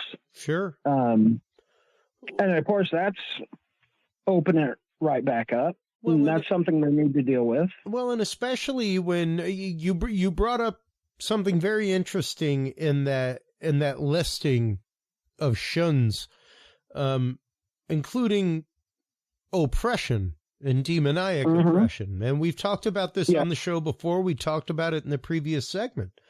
The idea of, and as Father Malachi Martin would put it, it was the state just before demoniac obsession. Before you Yeah. had fully given your will over, you had given your will over to something else. Sure. That fulfilled something inside of you. And in exchange for that, you did things that were uncharacteristic of you. Yeah. Things like, for instance, an addict will begin stealing when they've never Yes. stolen before. Sure. Got to feed the addiction. So things like that. And yes, you know, like I have been to the point of obsession like that in my life where I have been right there, dangerously. And Yeah. it's scary because there is a point, and I approach all of it with huge empathy that I did not used to, because there does come a point where you're fighting. Yep. Where you are fighting. I don't care if it's depression, what have you, where you are gasping for air and doing everything you can to come out of that. Yep. And God bless you if you do. And God bless you if you need the strength to come out of that, people. Because it is not easy. It's not easy, but it can be done. And I would encourage folks to ask for help. Yes. You know, you're literally, one of the things that these influences do too is they make you think that you're all alone. They'll influence you to separate yourself from your natural supports of family, friends, loved ones. And you go, I can't talk about it. You know, no one would understand. And of course they're whispering in your ear, hey, no one would understand anyway. You know, you brought this on yourself, et cetera, et cetera. Why are you bothering other people with this? Blah, blah, blah. And help is out there. You know, if it's just starting with because they will affect mental health, anxiety, depression, whatever. Yeah. You know, talk to someone, talk to a therapist, work through it. Find a religious figure to speak with, one that would actually listen instead of just poo-poo you. But seek help, because it's out there and you're not alone. Yeah, absolutely. Absolutely. And once again, the way our society is right now, doesn't really account for a lot of this toying from the outside, so to speak. Yeah. Which a lot of it is and can be, you know. Sure. And it can be hard, especially if your demon is addiction. Anything, and don't get me wrong, folks, you can be addicted to depression just as easily as cocaine. No doubt. So it's hard to break those cycles. It's hard to get past those cycles, and it can be hard to really find a path to help outside of yourself. What can people do to I guess, have that self-resilience and to learn to find the help that they need? What first steps can they have, Father? Well, I think the first step, you know, just pragmatically, is finding out you're not alone in the struggle. Other people struggle with it too, you know, whether it's addiction, mental health, actual demonic influence. You're not alone. People, you know, put on these masks in society, and they just put on the happy, especially in churches. Churches are really notorious for it. You know, they go to church on Sunday and everyone's happy. It looks like everyone has the perfect life. But in reality, everyone's struggling. People will struggle with temptation. People struggle with sin. People struggle with mental health. People struggle with addictions. And, you know, everyone's addicted to something. Just some things are more beneficial than others. You know, whether you're addicted to sports, and I'm not saying these are the things that open you to demonic influence. I'm not saying that, but just so that folks have empathy for those that do have some of the harder addictions. Some people are addicted to shopping. Some people are addicted to sex or relationships, gambling. Yeah, that's a massive one. You know, so everyone's struggling and addicted to something. So the first step is realizing you're not alone in your struggles. There are people that do understand, and they might be struggling with the exact same thing. Yeah. And might be a resource if they've been able to work past that. And before we started our conversation today, we were talking about kids, listening to kids, especially when it came to things like this. I once again had a very open-minded mother. Fortunately, I remember there being times in my life where something was there. I don't know what it was, but it was there. How do we talk to our kids about these things? How do we even because even if you don't come from a dogmatic upbringing, it doesn't mean that you can't help educate your children to beware when their belly tells them something's wrong. Yep. Come tell mom and dad.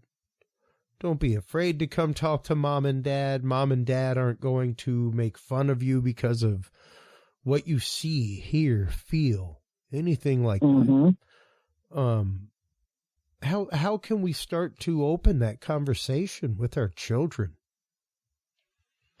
The biggest thing is to forming open and communicative relationships. You know, a lot of parents in this society poo-poo anything a kid would say, but it's been my experience that kids are very truthful when they're trying to explain, hey, such and such happened, or, you know, this happened or that happened, or this person was touching me weird, it made me feel weird, or, I mean, parents have to listen to the children first and foremost. Yep. And like with my own children, you know, they know that they can ask me any question and I will tell them truthfully the answer, whether it's a pleasant truth or if it's an inconvenient truth. Let's put it that way. Yeah. But I put it in terms that they can understand. You know, I'm not going to bust out my theology book and talk high theology with a 6 and 9-year-old. Yeah. There's no reason to get into an epistemologic argument. Exactly. You know, but I'm going to say that there are bad things in this world. There are bad people in this world. And you can't trust everyone. Not everyone is on your side. Not everyone wants the best for you. And you have to stand up for yourself. And if you need help, you ask mom or dad. Yeah. And, you know, for instance, with one thing I tell my kids, you know, they'll ask me, have you fought ghosts? Or, you know, they put it in kids' terms, of course. And I go, yeah, daddy's helped a lot of people with people that have ghosts, or there's something bad inside them that only I can get out because no one else wants to do it. And I explain, you know, there is a devil, but God is in control, and you never have to be afraid of the devil because the devil's already been beat. You just have to remind the devil that he's been beat. You know, they laugh and they go, how do you do that? I say, in Jesus' name, you rebuke them. You get it on out, and you'll see that it does leave. But, you know, I don't tell them the intricate, frightening details of every little thing, but I'm also going to be equipping them, you know, even though they're very young, I equip them with the knowledge they need to be able to fight spiritual battles if they need to. And, you know, I don't say demons are everywhere and, you know, oh, the darkness is going to eat them up and they're going to get you, pull you off the bed at night or something like that. But I let them know the world isn't roses and candy bars. You know, the world is good, it's bad, and it's everything in between. And when the inevitable topics of sex and stuff come up, I'll be very honest with them. Yeah. Again, I'll put it in terms I understand. I won't do like my grandmother told my mom and said, "Oh, don't get around boys. Yeah. They'll get you pregnant." Yep. And she's like, "Huh? What do you mean?" Yeah, that's it. That's the end of the conversation. Like on King of the Hill. I was given a book about flowers. That's okay, it. Here's here's the pestle, here's the pollen. Yeah. And the book was like my body, the beautiful flower, or something like that. That's how she learned about her body. And yes, like I used to actually teach a weekend class with 7th graders, sex and sexuality, and understanding that in the world around you as you get older and your place in that, and the pressures that come along with that. And good God, man, that was like 1999. I cannot imagine what that course would be now. Oh, and what the life lessons would be now. Because it can be hard and uncomfortable to broach these topics, especially with kids. But believe it or not, folks, if you pay attention, they're broaching them for you.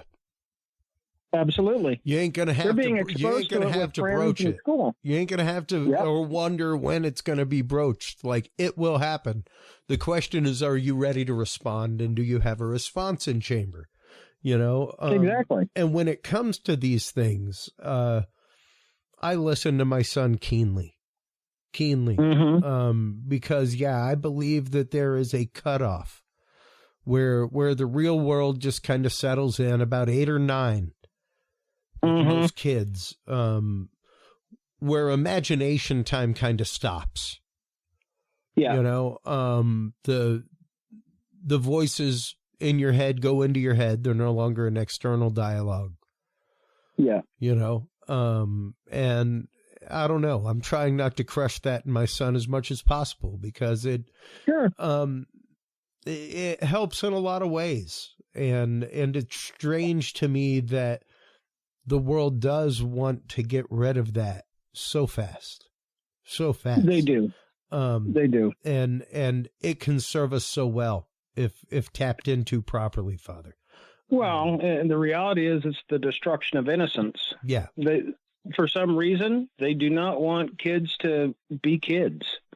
They want them to parentify them or make them an adult way early. And it's a disservice, and it really messes those kids up into the future.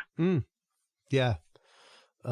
Man, thank you so much for coming on. You always come on. We have such amazing conversations about such a deep, hard topic, the idea of exorcism, and even the idea of, looking at your family members who may be suffering from an obsession in a different way. Even if it does that, for me, this is useful and amazing, because we are surrounded by this all the time. I am no longer, we've had the conversation privately. I have it on the show. I am no longer a church-going Catholic. I do not step foot into a sanctuary every Sunday, things like that. I speak with my God every day. I believe I am stronger in my faith than I have ever been with my God. Despite that, I should probably get to some church at some point, but you should. But I think I want that more for my service. I miss some of my service that I did with my knights, Sure. I miss some of the good things that I did in the community. I miss some of the things like teaching, like what I do with this show, and dispelling things that are total misbeliefs and total misconceptions. And don't forget the Eucharist. Absolutely. The miracle of the Eucharist is always there. Absolutely. And the truths you bring to this show are amazing. Thank you so much for your time, as always, Father. Oh, you're very welcome. I'm happy to do it. Well, let everybody know where they can go to not only find your book, but where they can go to get a hold of you should they need spiritual help, should they need deliverance of their home, of their property, or of a family member.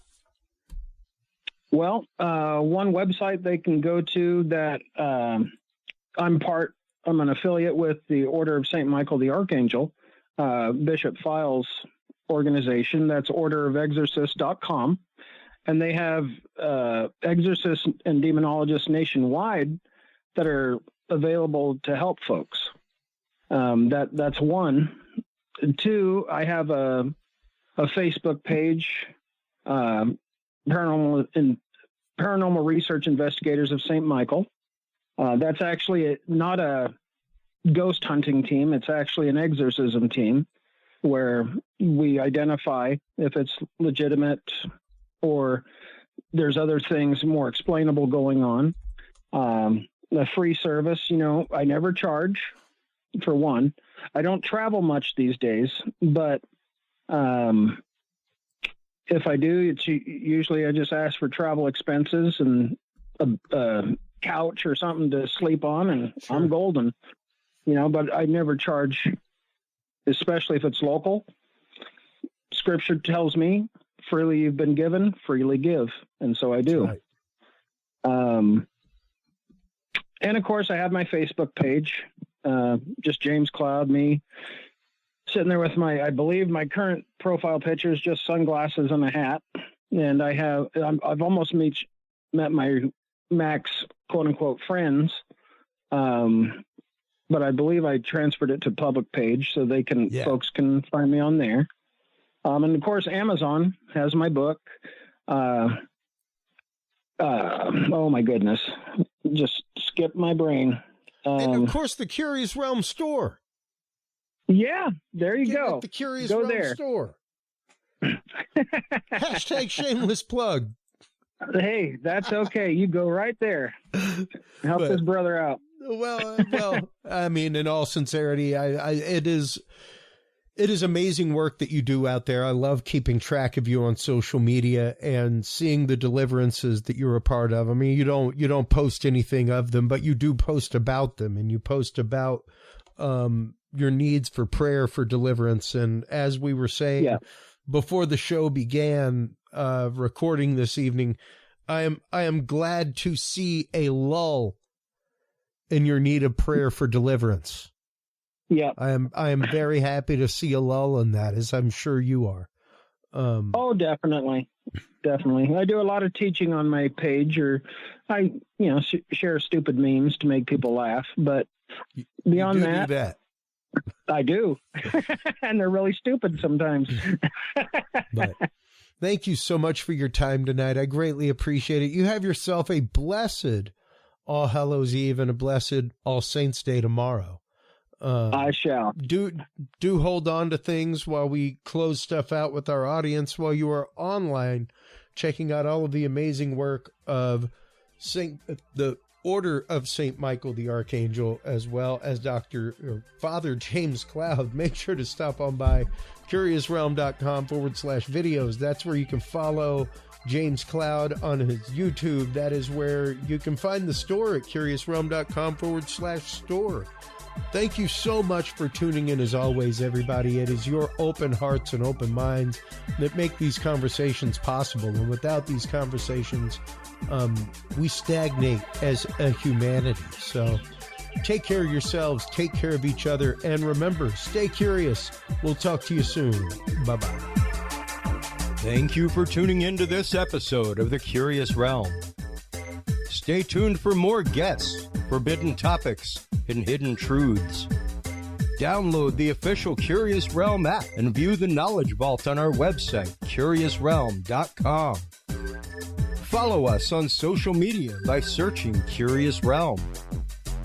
Curious Realm is available on your favorite podcast services, as well as YouTube, Roku, Amazon Fire, and Apple TV through the APR TV app, available on all app markets.